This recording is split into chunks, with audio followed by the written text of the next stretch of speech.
মধ্যরাত কয়টা বাজে জানি না, সময়ের খেয়াল ছিল না আমার। শুধু এতটুকু জানতাম যে এখন মধ্যরাত। আমার বাসায় এখন আমি একমাত্র জীবিত সদস্য। কোথাও কেউ নেই। হঠাৎ ঘরের বাইরে একটা বাচ্চার দৌড়ানোর আওয়াজ আর খিলখিল হাসির শব্দ শুনে আমার কান যেন সাবধান হয়ে গেল। ভয় পাচ্ছিলাম না, কারণ আমার জীবনে হারাবার মতো কিছুই নেই। যদি কিছু থেকে থাকে তবে সেটা প্রাপ্তি, শয়তানকে শেষ করার প্রাপ্তি। আমি বিছানা ছেড়ে উঠে বসলাম। বাচ্চাটা তখনও দরজার বাইরে দৌড়াচ্ছে আর খিলখিল শব্দে হাসছে। আমি এবার বিছানা ছেড়ে দরজার কাছে গিয়ে দরজা খুলতেই কালো এক ধোঁয়া আমার সামনে এসে যেন আমার গলায় আঘাত করে। আমি পড়ে গেলাম মেঝেতে। লাল চোখা এক বাচ্চা মেয়ে আমার বুকের ওপরে বসে আমাকে বাতাসের আওয়াজে বলছে, আমাকে কেন বাঁচালেন না আব্বা? কেন আমার জন্মের আগেই আমাকে মরতে হলো আব্বা? ওরা বলি গ্রহণ করেনি আব্বা, ওরা এখানেই আছে, আপনি দয়া করে। এটুকু বলতেই বাইরে থেকে একটি নেকড়ের মতো কিছু একটা রক্ত জমাট মুখে এসে বাচ্চা মেয়েটার পায়ে কামড় দিয়ে টেনে নিয়ে বাইরে চলে গেল। আমার বুকের ওপরে চাপ কমার সাথে সাথেই আবার একটা চাপ অনুভব করলাম। সাপ, একটা কুণ্ডলি পাকানো গোখরা সাপ। The fear returns with Russell. আসসালামু আলাইকুম রাসেল ভাই ও প্রিয় শ্রোতা বন্ধুরা, আমি মোহাম্মদ সাবিত আলম বলছি ময়মনসিংহ থেকে। আজ আমি আপনাদের জন্য নিয়ে এসেছি সর্পদেবের দ্বিতীয় ও শেষ পর্ব, যার জন্য আপনারা অধীর আগ্রহে অপেক্ষা করছিলেন। ঘটনাটি কার সেটা আপনাদের জানা। রাকি মুহাইমিন ভাই, যিনি তার জীবনে ওনার ওস্তাদ, স্ত্রী ও অনাগত সন্তানকে হারিয়েছেন এক ঘৃণিত এন্টিটির জন্য, যে নিজেকে সর্পদেব বলে দাবি করে। মুহাইমিন ভাইয়ের ওস্তাদ ও পরিবারের মৃত্যুর পর কি হয়েছিল? রিমা কি বেঁচে আছে নাকি নেই? থাকলে কি অবস্থায় আছে? এর উত্তর খুঁজে চলুন মুহাইমিন ভাইয়ের সাথে। পরবর্তী ঘটনা শুনবেন মুহাইমিন ভাইয়ের ভাষায়, যা আমি ওনার কাছ থেকে শুনে আপনাদের কাছে উপস্থাপন করব বলে আজ উপস্থিত হয়েছি। এবং অনিচ্ছাকৃত ভুল ত্রুটির জন্য রাসেল ভাই ও আপনাদের নিকট ক্ষমা প্রার্থনা করছি। বলছেন মুহাইমিন ভাই। সাল 2020, আলিয়া মাদ্রাসা, ময়মনসিংহ। আমার ওস্তাদ সেলিম হুজুরের বন্ধু জনাব জাহাঙ্গীর হুজুরের সাথে প্রথম সাক্ষাৎ। মাদ্রাসায় পৌঁছে আমি অফিস রুমে প্রবেশ করে জাহাঙ্গীর হুজুরের খোঁজ করতেই একজন বয়স্ক হুজুর আমাকে জিজ্ঞেস করেন, জাহাঙ্গীর হুজুরের সাথে কি কাজ তোমার? আমি ওনাকে বললাম, কি কাজ সেটা উনি ছাড়া আর কাউকে বলার এখতিয়ার আমার নেই, মাফ করবেন। জাহাঙ্গীর হুজুর কোথায়? ওনাকে দয়া করে একটু বলবেন যে আমাকে ওনার বন্ধু যশোরের সেলিম সাহেব পাঠিয়েছেন। উনি আমার কথা শুনে ইশারায় ওনাকে অনুসরণ করতে বললেন। আমি ওনার পিছু পিছু যেতে লাগলাম।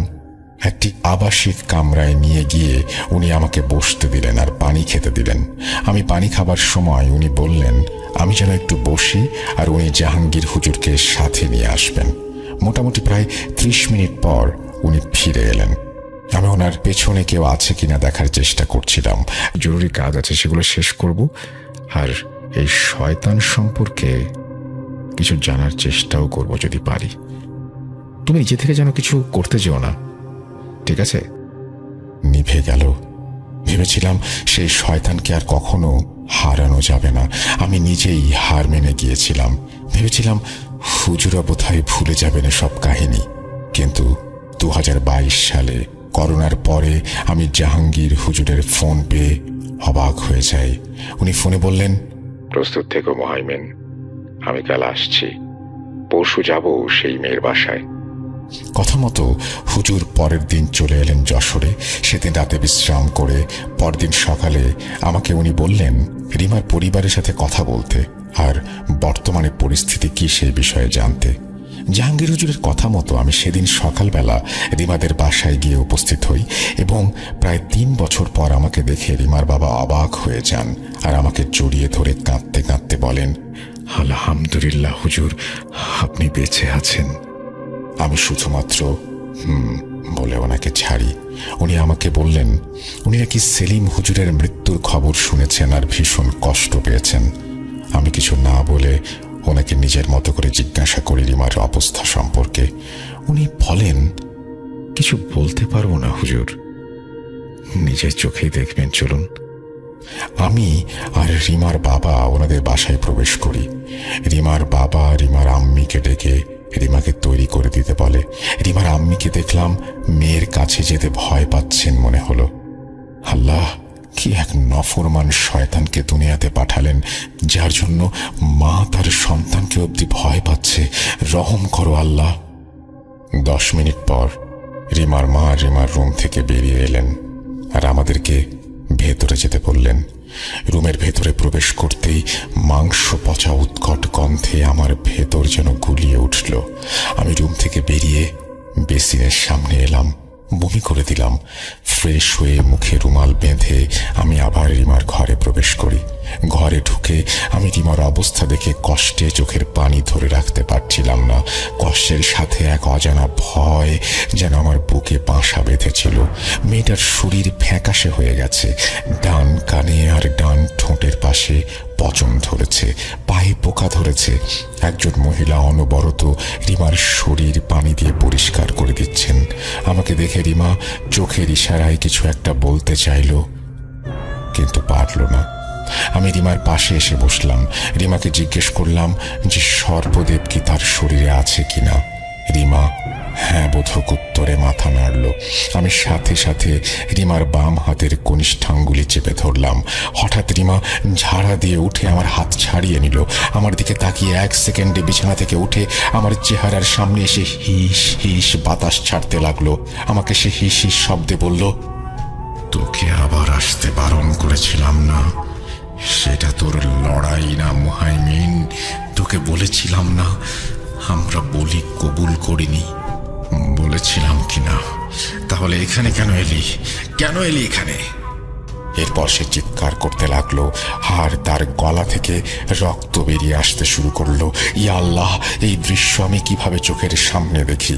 আমি চলে আসছিলাম, এমন সময় আমার পথ রোধ করে দাঁড়ালো রিমা।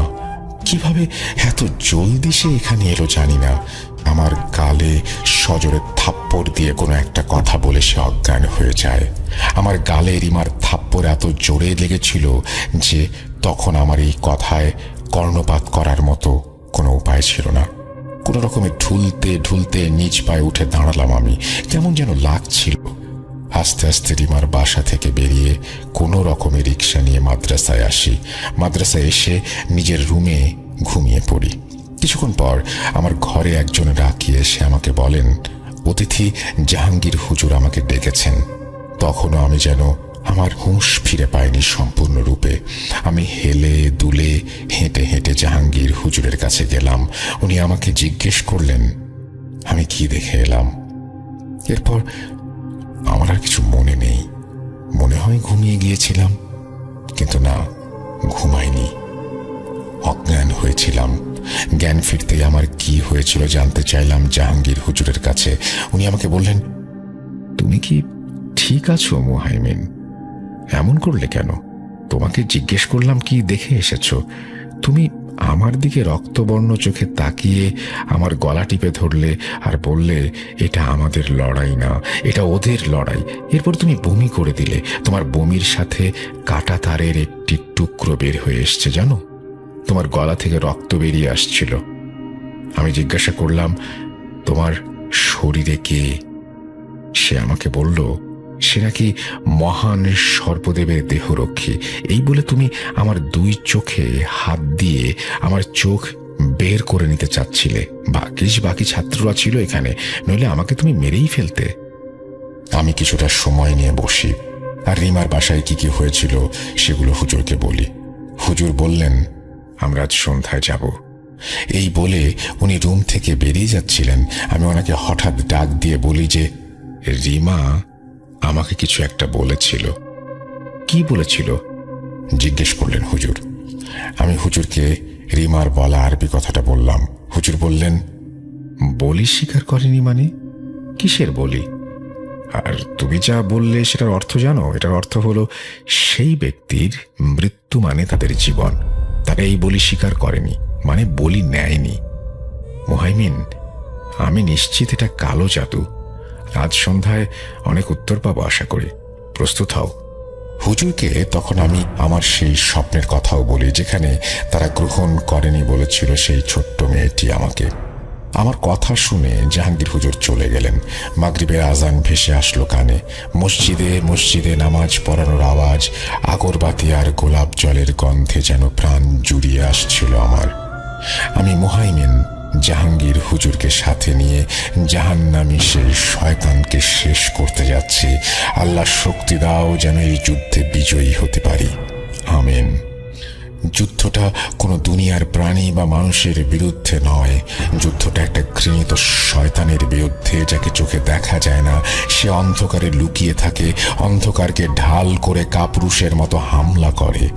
কে তুই শয়তান?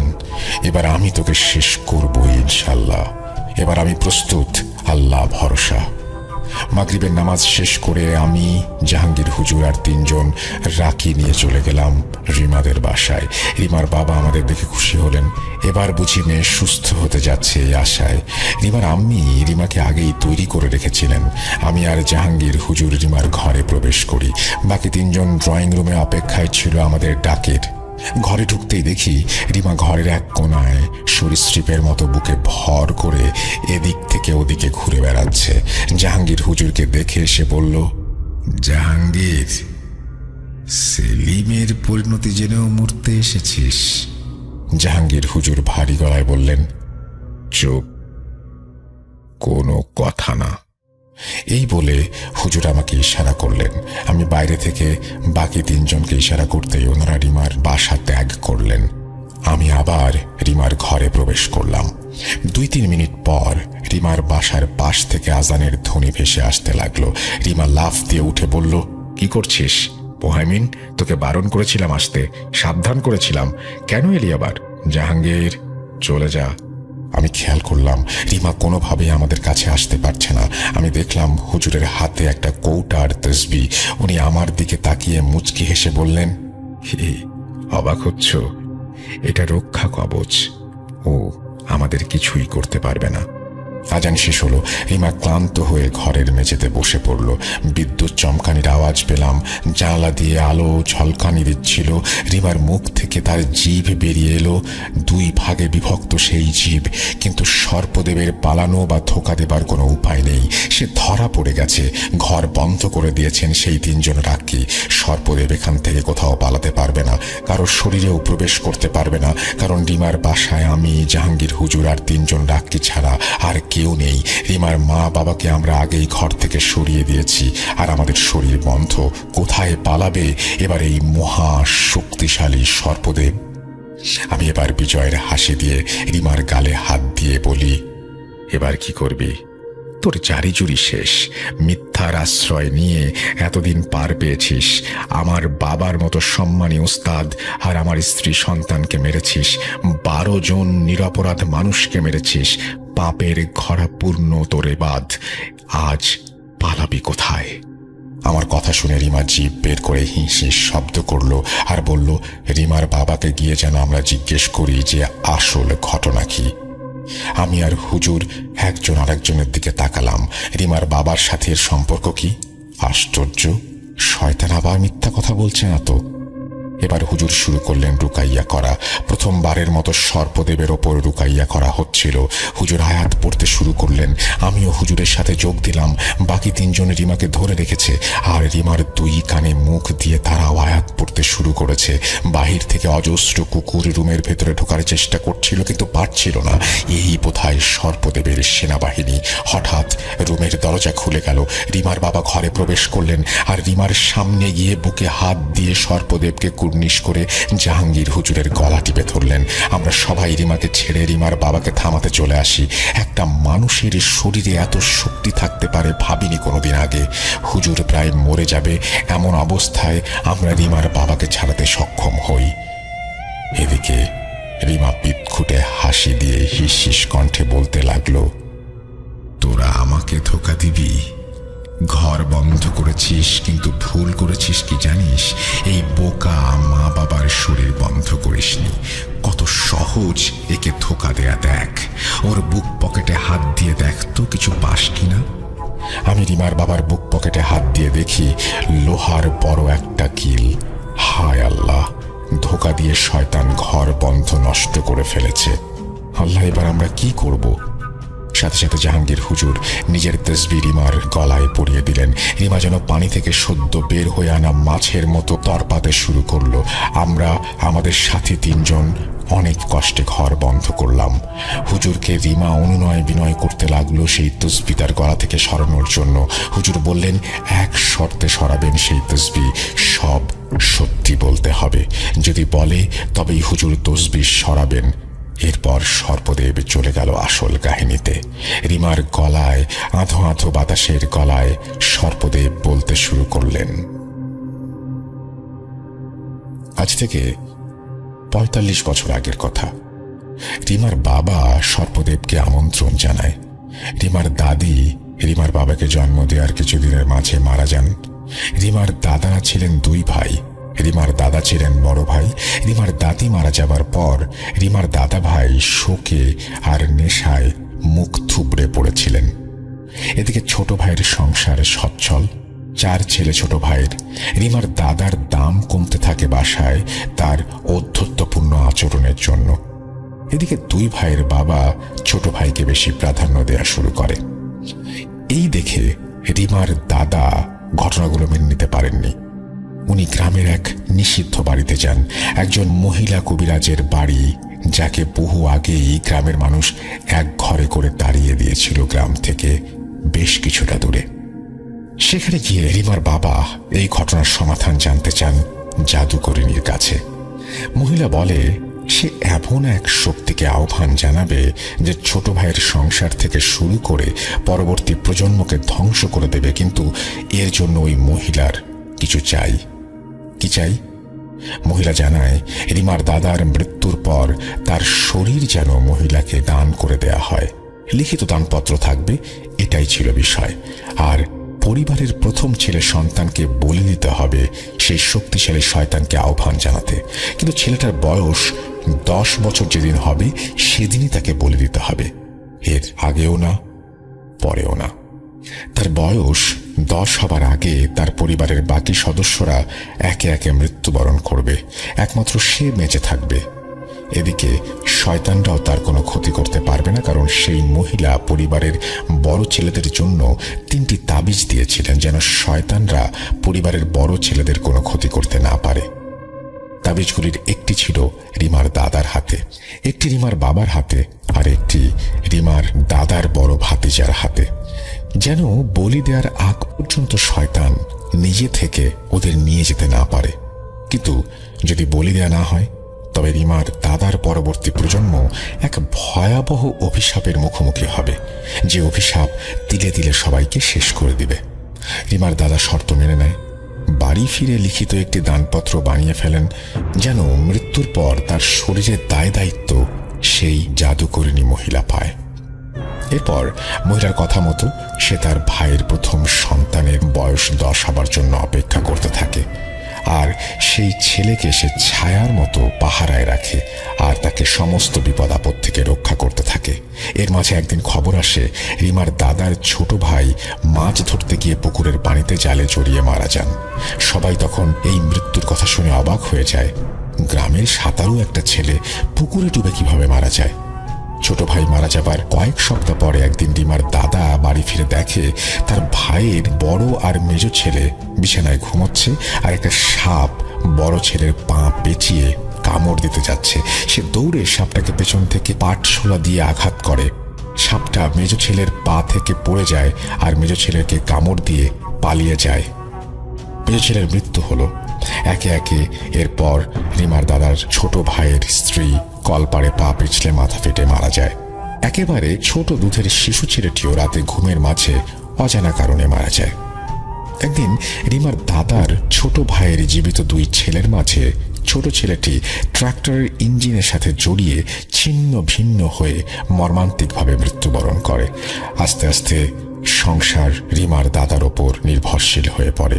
গ্রামের অগাধ সম্পত্তির একচ্ছত্র মালিক এবার রিমার দাদা হবেন, আর এরপর হবে ওনার ছেলেরা। আস্তে আস্তে রিমার দাদার বড় ভাতিজা 10 বছর বয়সে পা রাখল। ছেলেটার বয়স 10 হবার প্রায় 2 বছর আগে থেকে রিমার দাদাকে সেই শয়তান অনেক বিরক্ত করতে শুরু করে। তার ছোট ভাইয়ের পরিবারকে শেষ করে দিয়েছিল সে। রিমার দাদা কোনো কারণ বুঝতে পারলেন না। ছেলেটার বয়স যেদিন 10 বছর, সেদিন উনি সন্ধ্যায় ছেলেটাকে নিয়ে বাজারে যান সবার চোখ এড়িয়ে। জঙ্গলে পূর্ব পরিকল্পনা মতো এক জায়গায় নিয়ে যায়। তারপরে তার হাত পা বেঁধে তার মাথা একটি পাথরের ওপর রেখে কুড়ালের এক কোপে তাকে বলি দেন রিমার বাবা। এবার সে মহাখুশি, তার স্বপ্ন পূরণ হয়েছে। সে তার হাতের তাবিজ খুলে সেই তাবিজ ভাতিজার গায়ে ফেলে দেয়, আর তার গায়ে কেরোসিন তেল ঢেলে আগুন জ্বালিয়ে দেয়, আর বাড়ি ফিরে আসে। সেদিন ভোরেই সে আবার জঙ্গলে ফেরত যায়। পুড়ে যাওয়া লাশের হাড় গোড় জোগাড় করে এক কবরস্থানে পুঁতে দেয়, যেন কেউ বুঝতে না পারে, কারণ কবরস্থানের হাড় গোড় পাওয়া কোনো অস্বাভাবিক ঘটনা না। এরপর সে বাড়ি ফিরে আসে। এদিকে ছেলে আর নাতিদের মৃত্যুর পরে আর এক নাতিকে খুঁজে না পেয়ে রিমার দাদার আব্বা শোকে মৃত্যুবরণ করেন। এর কিছুদিন পর রিমার দাদাও নাকি খুব অস্বাভাবিকভাবে চোখ থেকে রক্ত বের হয়ে মারা যায়।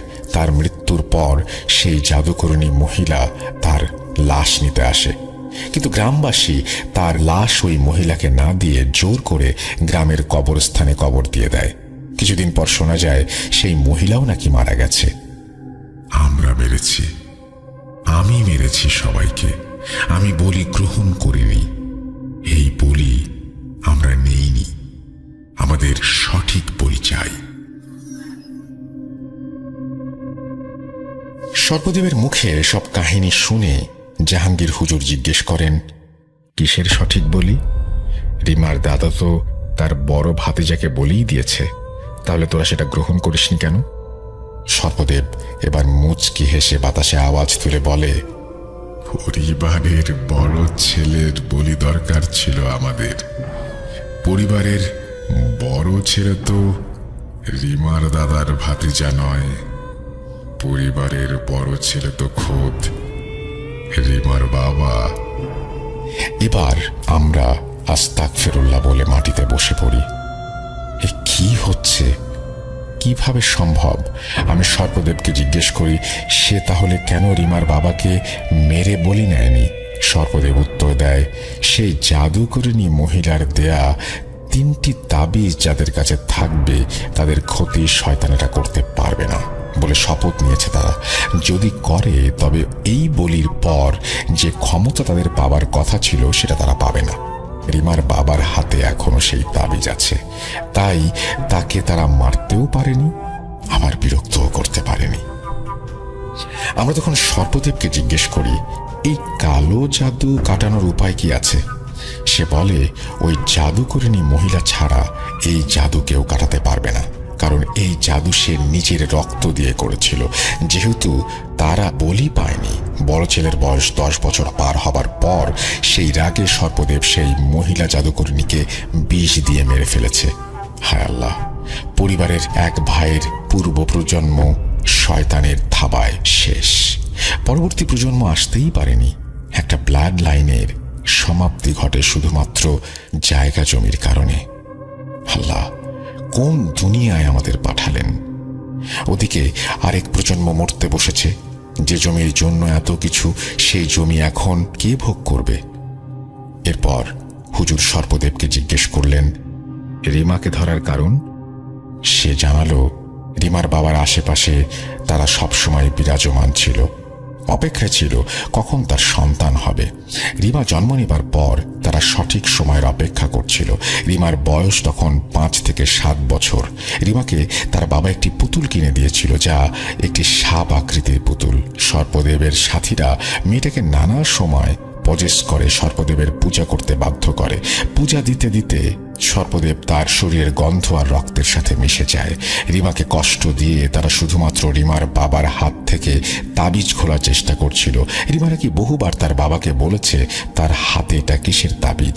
এই যুগে এসেও এসবে বিশ্বাস না করে রিমা তার বাবাকে সেই তাবিজ খুলতে বহুবার অনুরোধ করেছে, কিন্তু রিমার দাদা রিমার বাবাকে বলেছিল মৃত্যুর আগ পর্যন্ত সেই তাবিজ না খুলতে।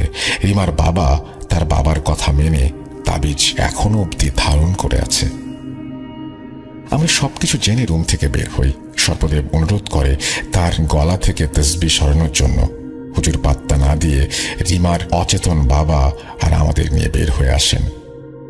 রিমার মাকে বাসায় আনা হয়, রিমার বাবার জ্ঞান ফেরানো হয়। ওনাদের আমরা সব ঘটনা খুলে বলি। রিমার মা অঝরে কাঁদতে লাগলেন। রিমার বাবার গলা টিপে উনি বললেন, আপনার বাবা আর আপনার জন্য আমার মেয়ের আজকে এই অবস্থা। ওকে বাঁচান, আমার মেয়েকে বাঁচান। রিমার বাবা আমাদের বললেন উনি এসবের কিছুই জানতেন না। তার বাবা এত জঘন্য কাজ করেছে এটা উনি মানতেই পারছেন না। এই বাবার জন্য উনি বছরে বছরে কুরবানিও দিয়ে আসছিলেন। হায় আল্লাহ, ওনাদের ফ্যামিলি ড্রামাতে আমার কোনো আগ্রহ ছিল না। আমাদের আগ্রহ ছিল রিমাকে বাঁচানোর ব্যাপারে। রিমার ঘরে প্রবেশ করে আমরা সর্পদেবকে জিজ্ঞাসা করি সে রিমাকে ছাড়বে কিনা। সে জানায় সে কোনোভাবেই ছাড়বে না, কারণ সে রিমার শরীরের ঘ্রাণ রক্তে মিশে গেছে। একমাত্র বলি পেলেই সে চলে যাবে, ছাড়া না। সেদিন রাত 1টা বেজে গিয়েছিল রিমার বাসায় আমাদের। আমরা পরদিন রিমাকে বাঁচানোর পরিকল্পনা করব ভেবে সেদিনের মতো চলে আসি মাদ্রাসায়। জীবনে এমন সমস্যার সম্মুখীন কখনো হয়নি। আল্লাহ রক্ষা করো এই পরিবারকে। পরদিন সকালে আমরা রিমাদের বাসার উদ্দেশ্যে রওনা দিলাম। আবার রিমাদের এলাকার মসজিদ থেকে একটি ঘোষণা ভেসে আসছে, একটি শোক সংবাদ।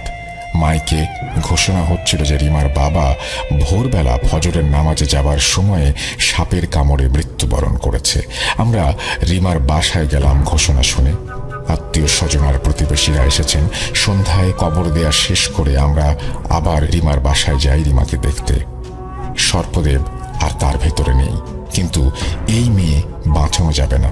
শরীরে পচন ধরেছে, একে বাঁচাবে কে?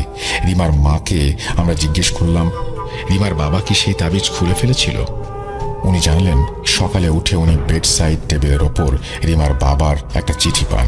চিঠিতে লেখা ছিল সর্পদেবের সাথে উনি একটি চুক্তি করেছেন, উনি তাবিজ খুলে ফেলবেন, বিনিময়ে আমাদের মেয়েকে যেন মুক্তি দেয়া হয়। সর্পদেব রাজি হয়েছিল। এমনই লেখা চিঠির ভাঁজে তাবিজটাও ছিল। হে আল্লাহ, মেয়ের জন্য বাবার কুরবানি। যাই হোক, আমাদের আর কিছু করার ছিল না। আমরা রিমার মাকে সমবেদনা জানিয়ে মাদ্রাসায় চলে আসলাম। পরদিন জাহাঙ্গীর হুজুর সেলিম হুজুরের কবর জিয়ারত করতে যান এবং সেখান থেকে ময়মনসিংহে চলে আসবেন বলে জানান। আমিও আমার মতো মাদ্রাসার কাজ অব্যাহত রাখি। 15-20 দিন পর জানতে পারি রিমা নাকি মারা গেছে কিছুদিন আগে। আর যাইনি রিমাদের বাসায়। কেনই বা যাব? কি বা সান্ত্বনা দিতে পারি আমি রিমার মাকে, যে মহিলা হারিয়েছেন তার স্বামীকে, তার সন্তানকে? আল্লাহ রহম করুন। ভাই, ঘটনা তো শেষ, সব এখানেই শেষ। কিন্তু গত 1 মাস যাবৎ আমি রাতে ঘুমাতে গেলেই সেই সর্পদেবের হিস হিস আওয়াজ কানে আসে। আমি শুনতে পাই সেই বাচ্চা মেয়েটাকে দেখি স্বপ্নে। ও বলে এবার নাকি আমার পালা। এই বিষয় জানাতেই আজ আমি জাহাঙ্গীর হুজুরের কাছে এসেছি। আসার আগে ওনাকে ফোন করেছি, ফোনটা বন্ধ, তাই আজ সরাসরি এসেছি। কিন্তু এসে শুনেছি 2 মাস আগে উনি বার্ধক্যজনিত কারণে মৃত্যুবরণ করেছেন। ইন্না লিল্লাহি ওয়া ইন্না ইলাইহি রাজিউন। আল্লাহ ওনাকে বেহেশত নসিব করুন। আমিন। এই অভিশাপ মনে হয় আজীবন আমাকে বয়ে বেড়াতে হবে। সে বলেছিল সে আমাকে জীবিত রেখেছে যেন আমি সবাইকে জানাই তার কথা। এও বলেছিল যে আমাকে সে কোনোদিন ছাড়বে না। এরপর আবারও যদি কোনোদিন সর্পদেবের দেখা পাই, সেদিন না হয় আপনাকে খুঁজে বের করব এবং জানাবো। আল্লাহ হাফেজ। আসসালামু আলাইকুম। আমি মোহাম্মদ বোরহান আহমেদ, বর্তমানে সৌদি আরবের একজন প্রবাসী। 2014 সালে চাকরির সুবাদে সৌদি আরবে পাড়ি জমালেও সেখানে পরিচিত বলতে তেমন কেউই ছিল না। তবে কিছুদিনের মাঝেই চাকরি সূত্রে বাংলাদেশে এক ভাইয়ের সাথে আমার পরিচয় ঘটে। বর্তমানে তিনি আমার রুমমেট এবং খুব কাছের বন্ধু। তার নাম মোহাম্মদ হাসান। গত 99তম এপিসোডে আপনারা হাসানের জীবনে ঘটে যাওয়া মর্মান্তিক সেই ঘটনার ব্যাপারে শুনেছেন এবং বেশ পছন্দও করেছেন। তাই গত বছরে রোজার ঈদে অফিস থেকে ছুটি পেয়ে যখন দেশে ফিরলাম, তখন হাসানকে বলেছিলাম আশেপাশের এলাকা থেকে ভূত.com-এর জন্য কিছু ঘটনা সংগ্রহ করতে। বরাবরের মতো এবারও হাসান আমাকে নিরাশ করেনি। হাসানের বেড়ে ওঠা সিলেটের কানাইঘাট থানার কালীগঞ্জ উপজেলার সীমান্তবর্তী কোনো গ্রামে। ঘটনাটি আমাকে ঠিক যেভাবে বলেছে সেভাবে আমি বলার চেষ্টা করছি। 29 সেপ্টেম্বর 2007 পরন্ত বিকেল। নদীর পাড়ের শ্মশানঘাট থেকে ভেসে আসছে করুণ সুরে আর্তনাদ করতে থাকা 3টি পুরুষ কণ্ঠ। সেই আর্তনাদে মুহূর্তেই শ্মশানের চারপাশ যেন জনসমুদ্রে রূপান্তরিত হলো। উৎসুক জনতার ভিড় ঠেলে এগিয়ে যেতেই দেখা মিলল খুব পরিচিত তবে হৃদয় ভাঙা মলিন 3খানা মুখ, চেয়ে আছে চিতার উপরে দাও দাও করে জ্বলতে থাকা এক গোলাকৃতি বস্তুর দিকে। তাদের মধ্যে একজন খুব তাড়াহুড়ো করে নদী থেকে জল এনে দাও দাও করে জ্বলতে থাকা বস্তুটির ওপর ঢেলে দিয়ে সেটাকে নিজের শার্টের কাপড়ে পেঁচিয়ে হুড়মুড়িয়ে রওনা দেয় অজানা গন্তব্যে। কি এমন ছিল সেই গোলাকৃতি বস্তুটির মাঝে যা নিয়ে তাদের এত আর্তনাদ?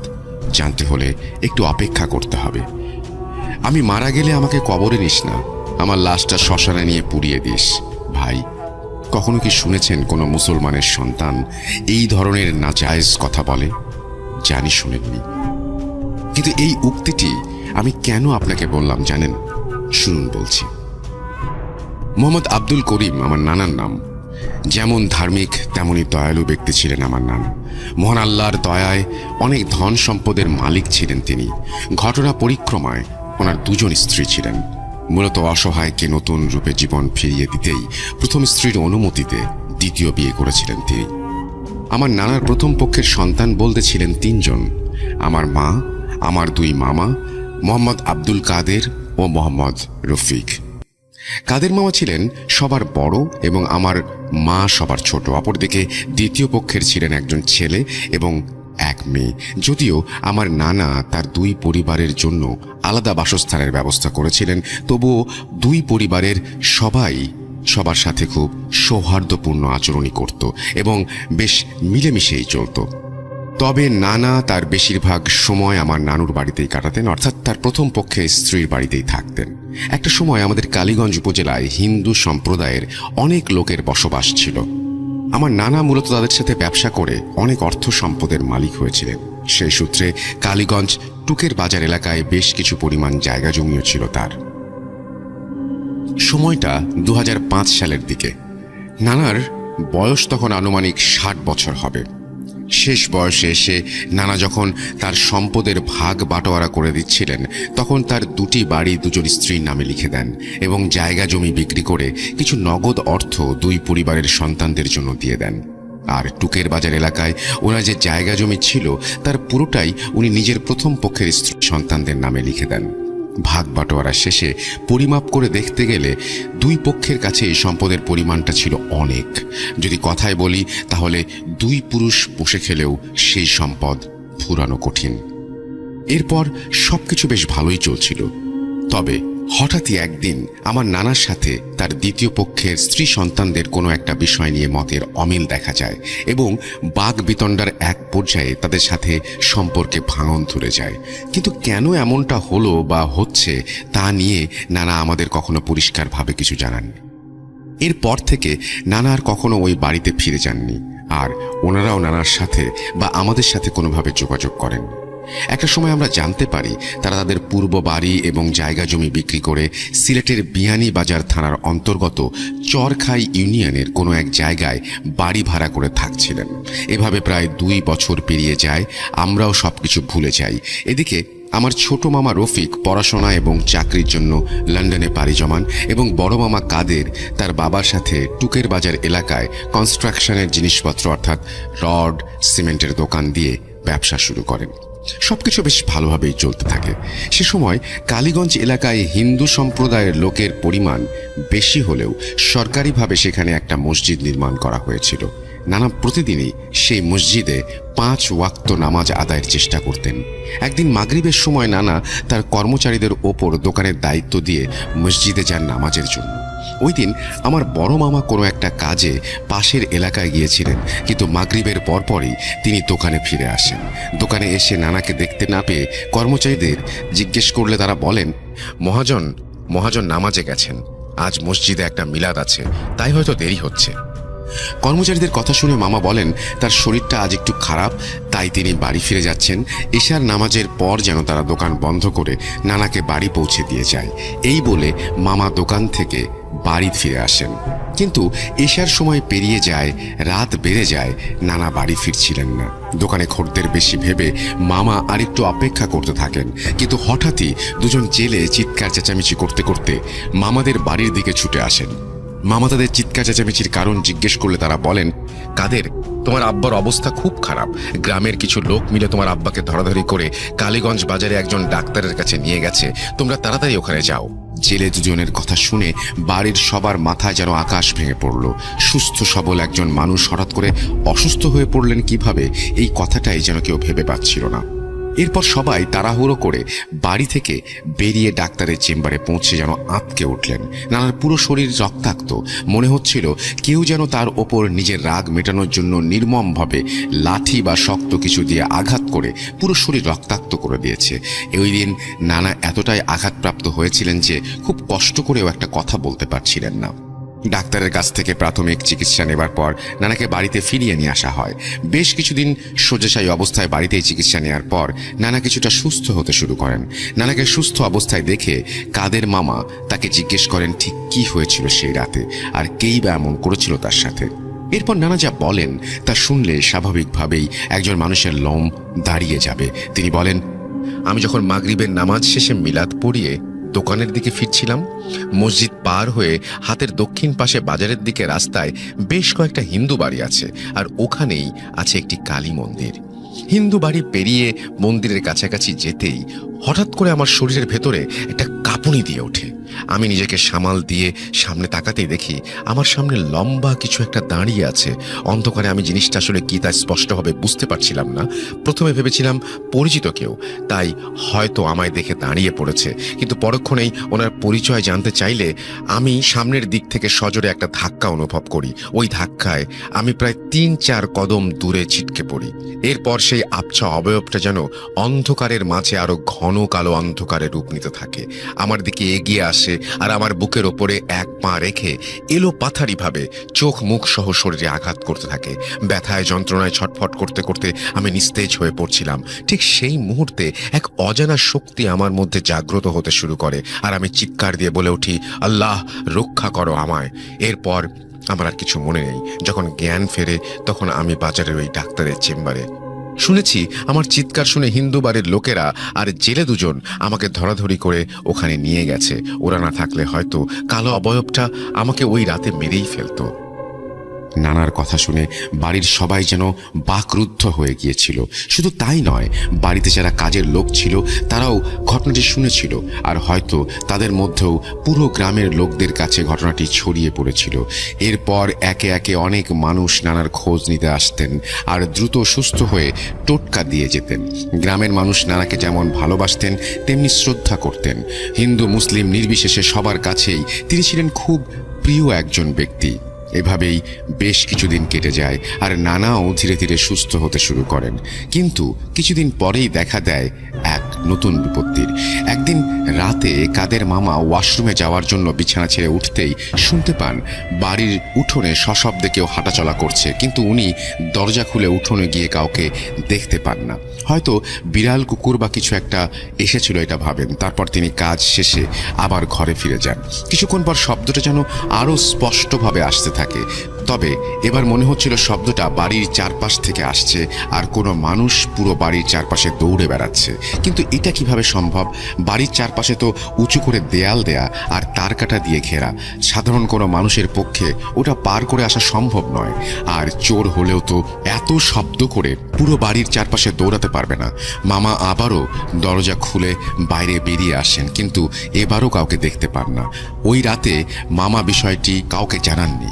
তবে এভাবে টানা কয়েক রাত মামা বিষয়টি লক্ষ্য করতে শুরু করেন। তবে বাড়িতে বড় মামি, নানু সহ আরও কয়েকজন থাকলেও বিষয়টা শুধু মামাই খেয়াল করেছিলেন। যা হোক, এভাবে কদিন কেটে যাওয়ার পর নানু পুরোপুরি সুস্থ হয়ে ওঠেন। সুস্থ হয়ে নানা আগের মতো আবার দোকানে যেতে শুরু করেন। এমনই একদিন দোকান বন্ধ করে নানা বাড়ি ফিরছিলেন। দোকান থেকে বাড়ি ফেরার পথে দুটো শ্মশান পড়ে। একটা ছিল জঙ্গলের মাঝে আর একটা ছিল নদীর পাশে। ওই দিন নদীর পাশে শ্মশান ঘাটে একজনের দাহ কাজ সম্পন্ন করতে দেখে নানা হঠাৎ করে বলে ওঠেন, আমি মারা গেলে আমাকে কবরে নিস না, আমার লাশটা এই শ্মশানে নিয়ে পুড়িয়ে দিস। নানার কথা শুনে কাদের মামা যেন চমকে ওঠেন। খাঁটি মুসলমান হওয়া সত্ত্বেও একজন মানুষ কিভাবে কথাটি বলতে পারে তা ভেবেই মামা স্তব্ধ হয়ে গিয়েছিলেন। তিনি মনে মনে তওবা করে নানাকে এমনটা বলার কারণ জিজ্ঞাসা করলে কিছুক্ষণ চুপ থেকে তিনি বলেন, যেটা বললাম সেটাই করিস, আমাকে শ্মশান ঘাটে এনেই পুড়িয়ে দিস। এরপর কাদের মামা কোনো কথা না বলে একটু ভয়ে ভয়ে নানাকে ধরে বাড়ি ফিরিয়ে নিয়ে আসেন। বাড়ি ফিরে কাদের মামা নানির সাথে নানার কথাগুলো শেয়ার করলেও নানি তখন কথাটা খুব একটা গ্রাহ্য করেননি। কিন্তু এর ঠিক পরের দিন সকাল থেকেই নানা অসুস্থ হয়ে পড়েন। গ্রামের ডাক্তারদের কাছ থেকে প্রাথমিক চিকিৎসা নিয়েও এবার কোনো কাজ হচ্ছিল না। পরবর্তী চিকিৎসার জন্য নানাকে সিলেটের ওসমানী মেডিকেলে ভর্তি করা হলেও বিশেষ কোনো উপকার হয়নি। নানা ধীরে ধীরে শুকিয়ে যাচ্ছিলেন আর খাওয়া দাওয়াও কমিয়ে দিয়েছিলেন। দুর্বলতার কারণে ঠিকমতো হাঁটাচলা করতে পারছিলেন না তিনি। দিন দিন অবস্থার অবনতি হতে থাকায় কাদের মামা তার ছোট ভাই রফিকের সাথে যোগাযোগ করেন এবং তাকে লন্ডন থেকে দেশে ফিরে আসতে বলেন। রফিক মামাও বিভিন্ন মাধ্যমে যোগাযোগ করে 2 সপ্তাহের মাঝে দেশে ফিরে আসেন।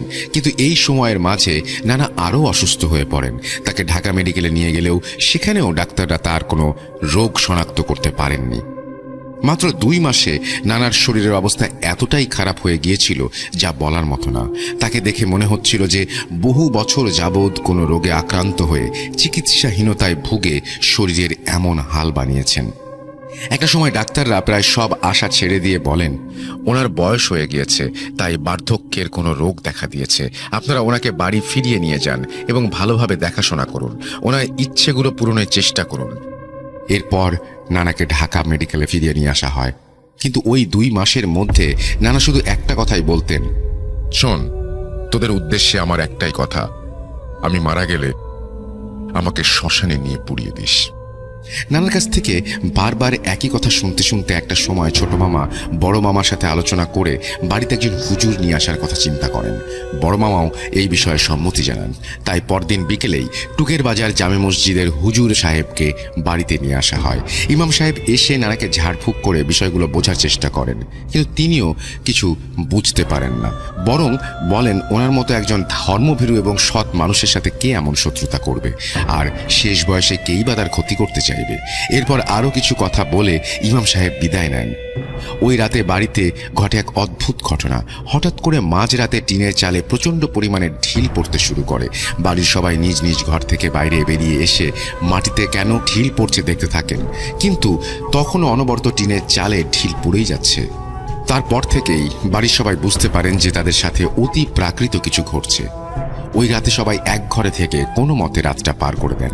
পরদিন ফজরের আজান দিতেই বড় মামা আর ছোট মামা বাজারের মসজিদের সেই ইমাম সাহেবের সাথে দেখা করেন এবং সব ঘটনা খুলে বলে ভালো একজন হুজুরের সন্ধান চান। সবকিছু শোনার পর ইমাম সাহেব একজন হুজুরের খোঁজ দেন, যার বাড়ি ছিল পিরোজপুর এলাকায়। ইমাম সাহেবের কাছ থেকে সব তথ্য নিয়ে মামা সেই হুজুরের সাথে দেখা করার জন্য পিরোজপুরের উদ্দেশ্যে রওনা দেন এবং সৌভাগ্যক্রমে তার সাথে দেখাও হয়। পরবর্তীতে হুজুরকে সবটা জানানো হলে তিনি বাড়িতে গিয়ে এক রাত থাকার অনুমতি চেয়ে নেন এবং মামাদের সাথে নিয়ে সেদিনই উপস্থিত হন। মাঝরাত সবাই হুজুরের সাথে বাড়ির ভেতরে বসে কোনো এক বিষয়ে কথা বলছিলেন।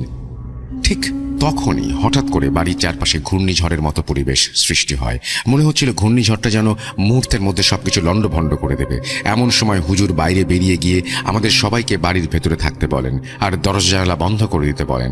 প্রায় ঘণ্টাখানেক পর ঝড় থেমে গেলে হুজুর ক্লান্ত পরিশ্রান্ত অবস্থায় বাড়ির ভেতরে প্রবেশ করেন। কাদের মামা তাকে ধরাধরি করে ভেতরে নিয়ে এসে বসালে তিনি যা বলেন তা ছিল শ্বাসরুদ্ধকর। তিনি বলেন, তোমার আব্বাকে খুব মারাত্মকভাবে কালো জাদু করা হয়েছে। আমি যা ভেবেছিলাম তার থেকে 100 গুণ শক্তিশালী এই জাদু। আমি কখনো কল্পনা করিনি একজন মানুষ তার নিজের আক্রোশ মেটাতে অন্যের ওপর এত জঘন্যভাবে কালো জাদু করতে পারে। কথাটি শুনে পুরো বাড়ি কয়েক মুহূর্তের জন্য নিস্তব্ধ হয়ে গিয়েছিল। আমার নানি হুজুরকে জিজ্ঞাসা করেন কে এই কালো জাদু করেছে, কিন্তু হুজুর সে বিষয়ে কিছু বলতে পারেননি। তিনি বলেন, ওনার সাথে কার এমন শত্রুতা থাকতে পারে সেটা আপনারা খুঁজে বের করুন এবং তাকে বলুন এই জাদু কাটিয়ে দিতে, কারণ এটা আমার পক্ষে সমাধান করা সম্ভব নয়। হুজুরের সাথে কথোপকথন চলাকালীন সময়ে ছোট মামা পাশের ঘরে বসে এই সব কিছু নিয়ে চিন্তা করছিলেন। ঠিক এমন সময় হঠাৎ করে তিনি চেঁচামেচি করতে শুরু করেন। পাশের ঘর থেকে উঠে সবাই ছোট মামার ঘরে ঢুকেই দেখতে পান তিনি মাটিতে পড়ে আছেন আর তার বাম কান দিয়ে রক্ত গড়িয়ে পড়ছে। সবাই ধরাধরি করে মামাকে বিছানায় বসিয়ে দিয়ে সবটা জিজ্ঞেস করলে তিনি বলেন, আমি বিছানায় বসে বাবার বিষয়টা নিয়ে ভাবছিলাম। ঠিক এমন সময় মনে হলো কোনো আবছা কালো অবয়ব দেয়াল ভেদ করে ঘরে ঢুকে আমার দিকে এগিয়ে আসছে। আমি উঠে দাঁড়াতেই অবয়বটা আমাকে সজোরে একটা চড় মেরে মাটিতে ফেলে দেয়। ছোট মামার কথা শুনে হুজুর সবাইকে অবাক করে দিয়ে এমন কিছু রোমহর্ষক তথ্য দিয়ে যান যা শুনলে যে কারো রুহ কেঁপে উঠবে। কিন্তু সেই তথ্যগুলো আমার ঘটনার শেষে উল্লেখ করব। হুজুর চলে যাওয়ার আগে বাড়িতে কোনো একটা কোরআন খতম দেওয়ার কথা বলে যান, এতে করে নাকি যিনি কালো জাদু করেছেন তার নাম জানতে সুবিধা হবে। পরদিন সকালেই দুই মামা সেই হুজুরের কথা মতো বাড়িতে মাদ্রাসার ছাত্র ডেকে নিয়ে এসে কোরআন খতম দেওয়ান এবং তাদের জন্য খাবারের আয়োজনও করেন। এরই মধ্যে বড় মামা সেই হুজুরকে বলেছিলেন তিনি যেন বড় কোনো হুজুরের সন্ধান দেন, এক্ষেত্রে যত টাকা লাগে মামা তা বহন করতে রাজি। কোরআন খতম দেওয়ার ঠিক পর মুহূর্তেই সেই হুজুর তার গুরুকে নিয়ে বাড়িতে উপস্থিত হন। বড় হুজুরকে সবটা জানিয়ে তার কাছে সেই কালো জাদুকারীর নাম জানতে চাইলে তিনি কি সময় চেয়ে নেন। তিনি একটা কথা খুব স্পষ্টভাবে বলেন, আপনাদের বাড়িতে 2টি জিনের বসবাস আছে। তারা খুবই শক্তিশালী এবং বরাবরই আপনাদের ক্ষতি করার সুযোগ খুঁজছে। তাদের মধ্যে একজন হিন্দু আর একজন মুসলমান, তাই আমি ফিরে না আসা পর্যন্ত খুব সাবধানে চলাফেরা করবেন। ওই দিনের পর থেকে সমস্যাগুলো ধীরে ধীরে বাড়তে শুরু করে। অসময়ে ঘরের চালে ঢিল পড়া, জিনিসপত্র ওলটপালট হয়ে যাওয়া, নুপুরের আওয়াজ, হঠাৎ করেই যেখানে সেখানে আগুন জ্বলে ওঠা, বাড়ির আশেপাশে ভয়ঙ্কর বিষধর সরীসৃপ দেখতে পাওয়া সহ নানান সমস্যা দেখা দিতে শুরু করে। এদিকে নানাও তার অসুস্থতার চরম পর্যায়ে পৌঁছে গিয়ে নিজের অন্তিম মুহূর্তের অপেক্ষা করতে থাকেন আর বারবার শুধু একটা কথাই বলতে থাকেন, আমি মরে গেলে আমাকে ওই শ্মশানে নিয়ে পোড়াস। তবে নানা সেদিন আরও কিছু অদ্ভুত কথা বলেছিলেন। তিনি হঠাৎ করে বলে ওঠেন, ও সবসময় আমাকে শ্মশানে যেতে বলে, আমাকে শ্মশানে নিয়ে যা, আমাকে শ্মশানে রেখে আয়। তোরা যদি আমাকে শ্মশানে নিয়ে না যাস দেখবি ও একদিন আমাকে নিয়ে চলে গেছে, কিন্তু ও যদি আমাকে শ্মশানে নিয়েই যায় তাহলে খুব কষ্ট দিয়ে নিয়ে যাবে, তাই তোরা নিয়ে গেলেই আমি বাঁচি। নানার কথা শুনে সবাই রীতিমতো অবাক হয়ে থাকেন। আসলে উনি কি বলতে চাইছেন, কেন বলতে চাইছেন আর বারবার একই কথা কেন বলছেন সেটা কেউ ভেবে পাচ্ছিলাম না। এভাবে 2 দিন কেটে যায়। যাওয়ার পরে বড় হুজুর তার দূতের মাধ্যমে আমাদের কিছু তথ্য দিয়ে পাঠান। তিনি জানান যে 2জন জিন মামাদের বাড়িতে অবস্থান করছে তাদের মধ্যে হিন্দু জিনটিকে কালো জাদুর মাধ্যমে শুধুমাত্র নানার ওপর চালান করা হয়েছে আর মুসলমান জিনকে পুরো বাড়ির মানুষের জন্য চালান করা হয়েছে। হুজুরের কাছ থেকে এই তথ্য পাওয়ার পর বাড়ির সকলেই বেশ চিন্তিত হয়ে পড়েছিলেন। আসলে এর শেষ কোথায় আর কেই বা তাদের এত বড় ক্ষতি করতে চাইছে? অনেক ভাবনা চিন্তার পরও কেউ এর সমাধান খুঁজে পাচ্ছিলেন না। এর কিছুদিন পর আমাদের পরিবারের সাথে ঘটে যায় মর্মান্তিক হৃদয় বিদারক এক ঘটনা। বড় হুজুর নিজে এসে কাদের মামাকে সেই কালো জাদুকারীর নাম জানিয়ে যান, কিন্তু সেই ব্যক্তির নাম এবং কেন পুরো পরিবার তার উপর কালো জাদু করেছিল সেই কথা আমি ঘটনা শেষ অংশে টুইস্ট হিসেবে রেখে দিচ্ছি। তবে তিনি একজন মানুষ ছিলেন যার কথা পরিবারের কেউ কল্পনাতেও আনতে পারেনি।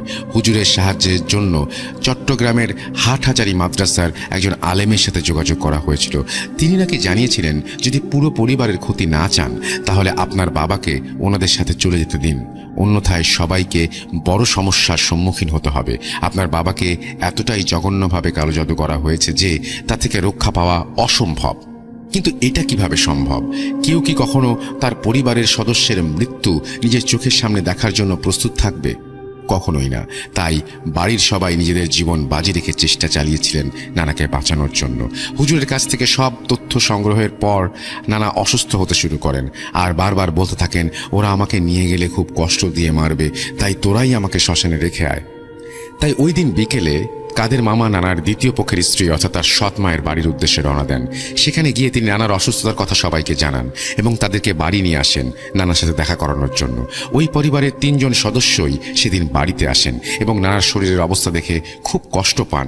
এতদিন তার সাথে কোনো প্রকার যোগাযোগ না রাখার কারণেও বেশ আফসোস করেন, কিন্তু সেই মুহূর্তে আফসোস করে আর কী বা হবে। এরপর থেকে নানার প্রথম এবং দ্বিতীয় পরিবার একসাথেই থাকতে শুরু করেন। যদিও এটা নিয়ে গ্রামের মানুষেরা নানান কথা বলছিলেন, আর বলাটাই স্বাভাবিক। এই সব কিছুর মাঝে পুরো পরিবারকে বাঁচানোর জন্য কাদের মামা নিজের জীবন ঝুঁকির মুখে ফেলে একটা কাজ করে বসেছিলেন। কিন্তু ওই যে বলেছিলাম, এই সব কিছু ঘটনার শেষ অংশের টুইস্ট হিসেবে রেখে দিচ্ছি। ক্ষমা করবেন, শেষবারের মতো না হয় একটু অপেক্ষা করেই দেখুন, ইনশাল্লাহ নিরাশ হবেন না।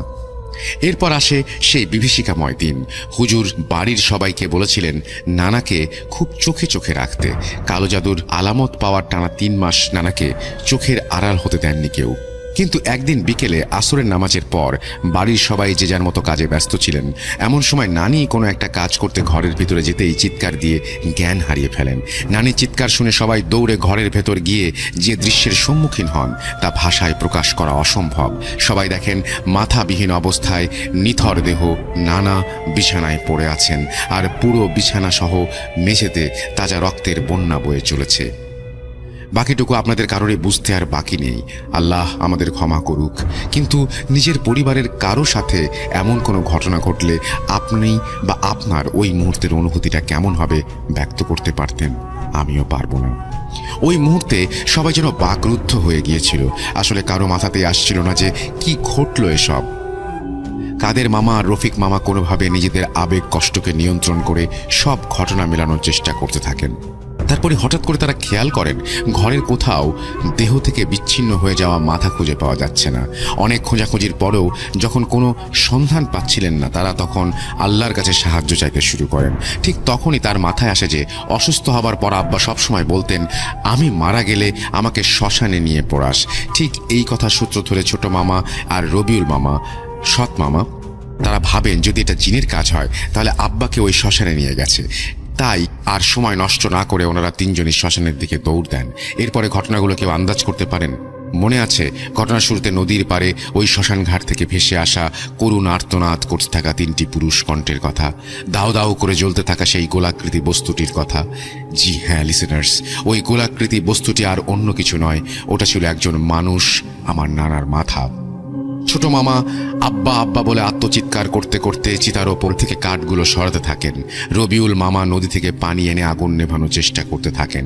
আর এক পর্যায়ে আগুন নিভে গেলে বড় মামা তার আব্বার মাথা নিজের শার্টের মধ্যে পেঁচিয়ে ধরে রওনা দেন। আমার এখনো মনে আছে মামা বলছিলেন বাড়ি ফেরার সময় কষ্টে তার বুকটা ফেটে যাচ্ছিল। বারবার মনে হচ্ছিল তার আব্বা তাকে কানে ফিস ফিস করে বলছে, কাদের কষ্ট পাস না, কষ্ট পাস না বাবা, আমার অবর্তমানে তোর মায়ের খেয়াল রাখিস আর সবাইকে দেখে রাখিস। কিন্তু বাড়ি ফেরার সময় এমন দিনের বেলাতেই শ্মশান থেকে শিমুল গাছের দিকে তাকিয়ে তারা তিনজনই একসাথে দেখতে পান মানুষ আকৃতির জ্বলন্ত এক ছায়ামূর্তি তাদের দিকে তাকিয়ে নিকৃষ্ট হাসি হাসছে। ওই অবস্থাতেই বাড়ি ফেরার পর হুজুরকে খবর দেয়া হয়, আর একে একে লাশের গোসল, জানাজা সহ যাবতীয় কাজ সম্পূর্ণ করে দাফনের প্রস্তুতি নেওয়া হয়। ঠিক এমন মুহূর্তে হুজুর বলে ওঠেন, কাদের সাহেব, আপনাদের বিপদ এখনো কাটেনি। যদিও ওরা আপনার বাবার জীবন নিয়ে গিয়েছে, তবুও ওদের স্বার্থ এখনো হাসিল হয়নি। ওরা চায় আপনার বাবার পুরো শরীরটা নিয়ে যেতে, তাই আপনার বাবার কবরটা বাইরে না দিয়ে ঘরের ভেতরেই দিয়ে দিন। শুধু তাই নয়, কবর দেওয়ার পর সেটাকে সবসময় চোখে চোখে রাখার ব্যবস্থা করুন, এবং এই ব্যাপারটা নিশ্চিত করতে হবে আপনার পরিবারকে। এরপর হুজুরের কথা মতো নানাকে বাড়ির ভেতরেই কবরস্থ করা হয়। আর দাফন কার্য সম্পন্ন হবার পর হুজুর বলে যান, নানার কবরে যেন সবসময় মোমবাতি জ্বালিয়ে রাখা হয়, নয়তো যে কোনো সময় বড় অঘটন ঘটে যেতে পারে। তারপর থেকে নানার কবরের পাশে সবসময় মোমবাতি জ্বালিয়ে রাখা হতো, আর কেউ না কেউ সেটা চোখে চোখে রাখত। বিশেষ করে নানার দ্বিতীয় স্ত্রী সবসময় সেই কবরের পাশে বসে পাহারা দিতেন। সেই সময় আমাদের পরিবারের সাথে ঘটে যাওয়া মর্মান্তিক ঘটনা পুরো গ্রামবাসীর মাঝে আতঙ্কের সৃষ্টি করেছিল। এই ঘটনা জানার পর থেকে তারা কেউই আমার মামার বাড়িতে যেতেন না। বিকেল হলেই মানুষজন বাড়ির পাশ দিয়ে চলাচল বন্ধ করে দিতেন। এভাবেই কেটে যায় বেশ কয়েকটা মাস। কিন্তু কি ঘটেছিল তারপরে? কালো জাদুর প্রভাবগুলো কি আস্তে আস্তে কেটে গিয়েছিল, নাকি জন্ম দিয়েছিল নতুন কোনো ঘটনার? আপনারা না হয় এই বিষয়টি নিয়ে একটু ভাবতে থাকুন, আর অপেক্ষার প্রহর কাটিয়ে আমি চলে যাই ঘটনার টুইস্টে। এই মুহূর্তে আপনাদের সবার মনেই তিনটি প্রশ্ন ঘুরপাক খাচ্ছে। কে করেছে এই কালো জাদু, কেন করেছে, আর কিভাবেই বা করেছে? আপনাদের মনে আছে সেই আবছা অবয়বে জোরালো আঘাতে ছোট মামা যখন অসুস্থ হয়ে পড়েছিলেন, তখন হুজুর সবাইকে অবাক করে দিয়ে কিছু রোমহর্ষক তথ্য দিয়েছিলেন, যা শুনলে যে কারো রুহ কেঁপে উঠবে। সেই তথ্যগুলো ছিল কিভাবে নানা এবং তার পরিবারের ওপরে কালো জাদু করা হয়েছে। ওই রাতে ঘূর্ণিঝড়ের মতো আবহাওয়া বিরাজমান হওয়ার পর হুজুর যখন সবাইকে ঘরের ভেতরে থাকতে বলেন এবং বেরিয়ে যান নিজে, তখন সে নিজের আমলের মাধ্যমে বুঝতে সক্ষম হন যে কারা এই পরিস্থিতি তৈরি করেছে আর কিভাবে করেছে। পরিস্থিতি নিয়ন্ত্রণে এনে ঘরে ফিরে তিনি বলেছিলেন, আপনাদের বাড়িতে খুব বাজেভাবে দুজন জিনের বসবাস আছে। তাদের ক্ষমতা আমার তুলনায় শতগুণ বেশি। তাদের খুব নিকৃষ্ট উপায়ে এই বাড়িতে পাঠানো হয়েছে। মূলত হিন্দু জিনকে পাঠানো হয়েছে কাশেম সাহেবের ক্ষতি করার জন্য, আর মুসলমান জিনকে পাঠানো হয়েছে আপনাদের পুরো পরিবারের ক্ষতি করার জন্য। এই কাজ করানো হয়েছে কোনো এক তান্ত্রিকের মাধ্যমে, যে কিনা সদ্য আত্মহত্যা করা এক যুবকের ফাঁসির দড়ির টুকরো আর কাফনের কাপড়ের সাথে কাশেম সাহেবের নিত্য ব্যবহার্য জিনিসপত্র একত্রিত করে তাবিজ আকারে কুফরি করেছে, আর সেটা ওই যুবকের কাফনের ভেতরে ঢুকিয়ে তাকে কবরস্থ করা হয়েছে। ঠিক এই কারণে মুসলমান জিনটা আপনাদের সমস্যার সৃষ্টি করছে। অন্যদিকে সত্য প্রয়াত এক হিন্দু শিশুর লাশ দাহ করার পর তার মাথার এক পাশ থেকে চুল, কিছুটা মাংস আর কাপড় কেটে নিয়ে এই উপায়ে কুফরি করে সেটা তাবিজ আকারে লাশের ভেতরে ঢুকিয়ে দেওয়া হয়েছে। কিন্তু এখানে খুব গুরুত্বপূর্ণ একটা বিষয় আছে। আমরা সবাই জানি মাটি, পানি, বাতাস এবং আগুন, এই চারটি জিনিস খুবই পবিত্র। বিশেষ করে জাদুটোনার কাজে জিনিস আগুনে পুড়িয়ে দিলে সেটা আর কোনোভাবে কাজে লাগে না। তাহলে এক্ষেত্রে শিশুর লাশ দাহ করার পরেও কিভাবে জাদু করা হয়েছে তা আমার ঠিক জানা নেই। নিশ্চয় এখানে ত্রিপাক্ষিক কোনো বিষয় আছে। এত নিকৃষ্ট উপায়ে কালো জাদুর ব্যাপারে আমি আগে কখনো শুনিনি, আর তাই হয়তো জিনগুলো এত শক্তিশালী। এই বলে বিদায় নিয়েছিলেন হুজুর। তাহলে কি এমন দোষ করেছিলেন আমার নানা, যার কারণে তার জীবন নিতে এত নিকৃষ্ট উপায় অবলম্বন করা হলো, আর কেই বা করলো? আপনাদের মনে আছে বড় হুজুর একদিন নিজে বাড়ি বয়ে এসে কাদের মামাকে সেই কালো জাদুর নাম জানিয়ে গিয়েছিলেন, আর কেন সেই ব্যক্তি পুরো পরিবারের ওপর কালো জাদু করা হয়েছে সেই তথ্যটিও তিনি দিয়ে গিয়েছিলেন। আজ এই ঘটনার শুরুতে সবার উদ্দেশ্যে একটা কথা বলেছিলাম, পৃথিবীর মায়াজালে আটকা পড়া একজন মানুষের জীবনে টাকা পয়সা ধন সম্পত্তি কি সব? এর কাছে দুনিয়ার বাকি সবকিছুই কি নশ্বর? হয়তো তাই। কিছু মানুষের জীবনে হয়তো এটাই সত্য। যদি তা নাই হয়, সম্পত্তির লোভে একজন মানুষ নির্মম জঘন্যতম অপরাধের আশ্রয় নিয়ে অন্যের জীবন বিপন্ন করতে পারে কিভাবে? আমার জানা নেই, সত্যিই জানা নেই। কি অনুমান করতে পারছেন সেই কালো জাদুকারী আসলে কে?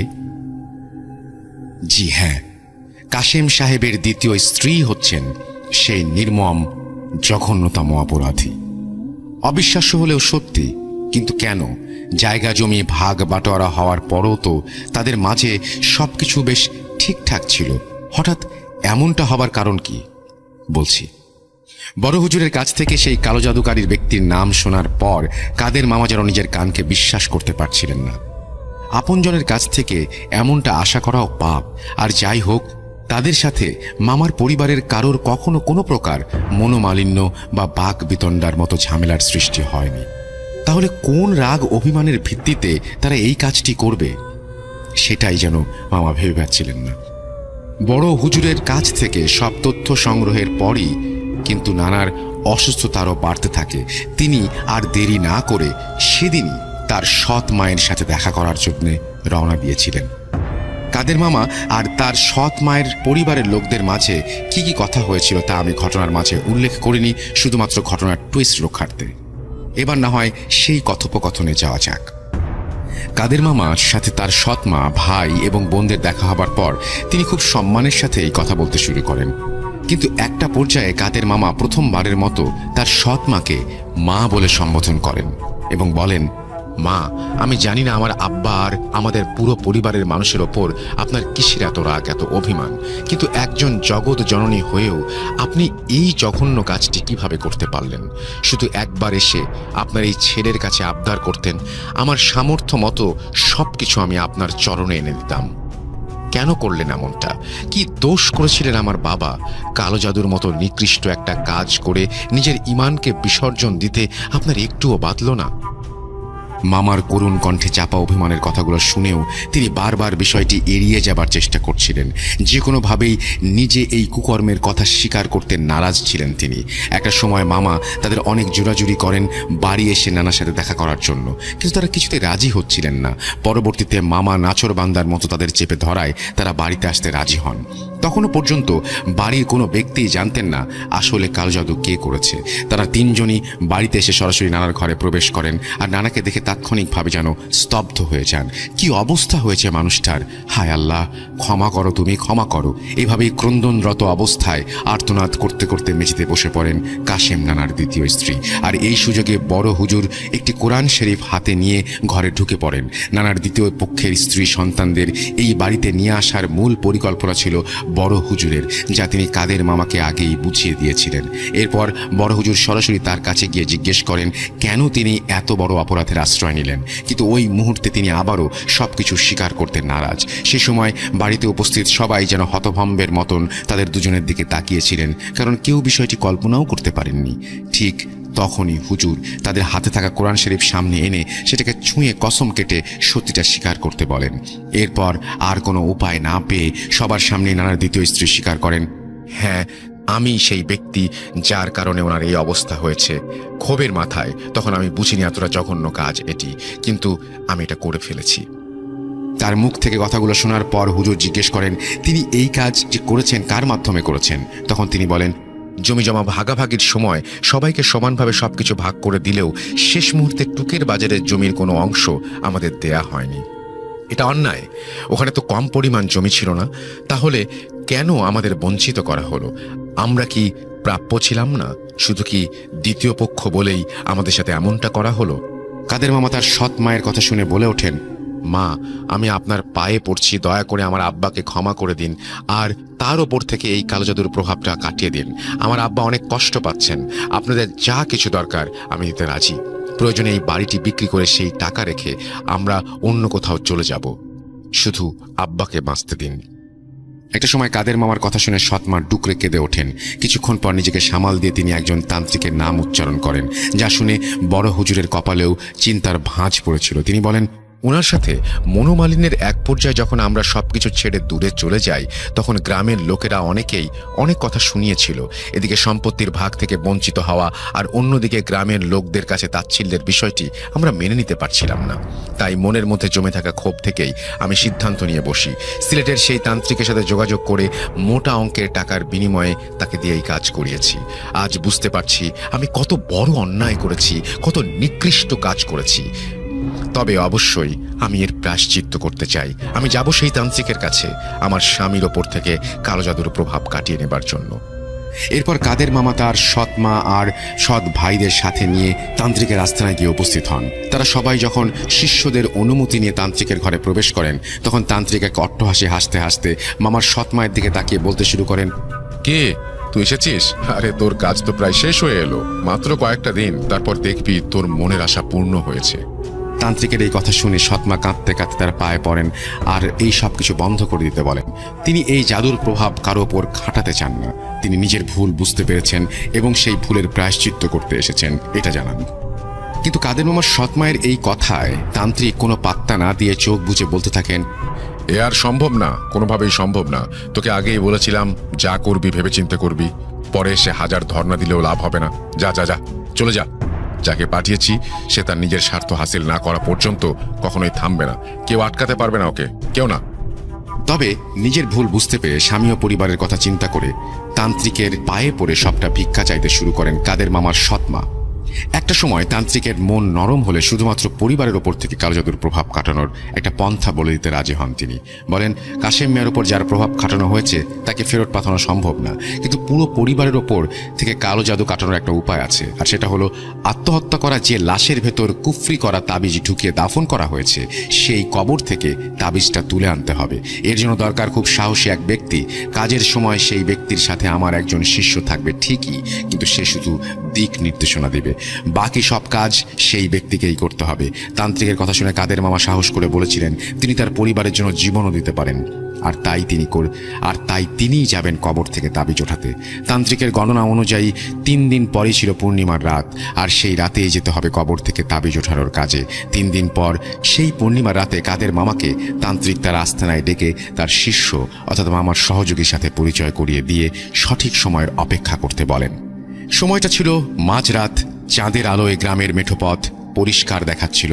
তান্ত্রিকের নির্দেশনা অনুযায়ী হাতে কোনো মশাল বা হারিকেন ছাড়াই মামা তার সহযোগী নিয়ে পৌঁছে যান পাশের গ্রামের কোনো এক হাওর অঞ্চলের পাড় ঘেঁষা কবরস্থানে পৌঁছাতেই মামার সহযোগী হাতের ইশারায় একটা কবর দেখিয়ে দেন। কাদের মামা তার ইশারা অনুসরণ করে সামনে এগিয়ে যেতেই দেখলেন একটা নব্য কবর। কিন্তু সৎ মা আর তান্ত্রিকের ভাষ্যমতে কালো জাদু করা হয়েছে 3 মাস আগে, তাহলে কবরের চারপাশে কোনো এত পরিষ্কার আছে কিভাবে? মামা ভেবেছিলেন তারা যে কবরের সন্ধানে গিয়েছেন তার উপর হয়তো নতুন করে আরও একটি কবর দেওয়া হয়েছে। এই বিষয়ে তিনি তার সহযোগীকে জিজ্ঞেস করলে সে শুধু মাথা নাড়িয়ে হাতের ইশারা করে কবরটি দেখিয়ে দেন। মামাও তার ঘাড়ের ওপর থেকে কোদাল নামিয়ে কবরটি কোপাতে শুরু করেন। কিন্তু এরপরেই ঘটে থাকে অদ্ভুত ঘটনা। প্রথমবার কবরে কোপ দেবার পরপরই ভূমিকম্পের মতো কবরস্থান কেঁপে ওঠে, আর চারিদিক থেকে শত শত কণ্ঠে বাঁচাও, বন্ধ করে দাও এইসব শব্দ আসতে থাকে। কিন্তু মামা এর কোনো কিছুতে কর্ণপাত না করে কবর খোঁড়ার কাজ চালিয়ে যান। এক পর্যায়ে কবর খুঁড়তে খুঁড়তে যখন শেষ কোপটা কবরের ওপর বিছিয়ে দেওয়া বাঁশের ফালির ওপর পড়ে, ঠিক তখনই কোথা থেকে শত শত কাক কা কা করতে এসে হাজির হয় সেই কবরস্থানে। মামা দেখছিলেন সেই অদ্ভুত আওয়াজগুলোর সাথে শত শত কাক যেন তাদের দুজনকে ঘিরে রেখেছে। তবুও তিনি কাজ থামাননি। কবরের ওপর থেকে মাটি সরিয়ে বাঁশের চটাগুলো আলাদা করার পর ভ্যাপসা গন্ধ বেরিয়ে আসতে শুরু করে। পূর্ণিমার আলোতেই তারা দুজন দেখতে পান রক্তাক্ত কাফনের ভেতর একটি লাশ পচে গলে দুর্গন্ধ ছড়াচ্ছে।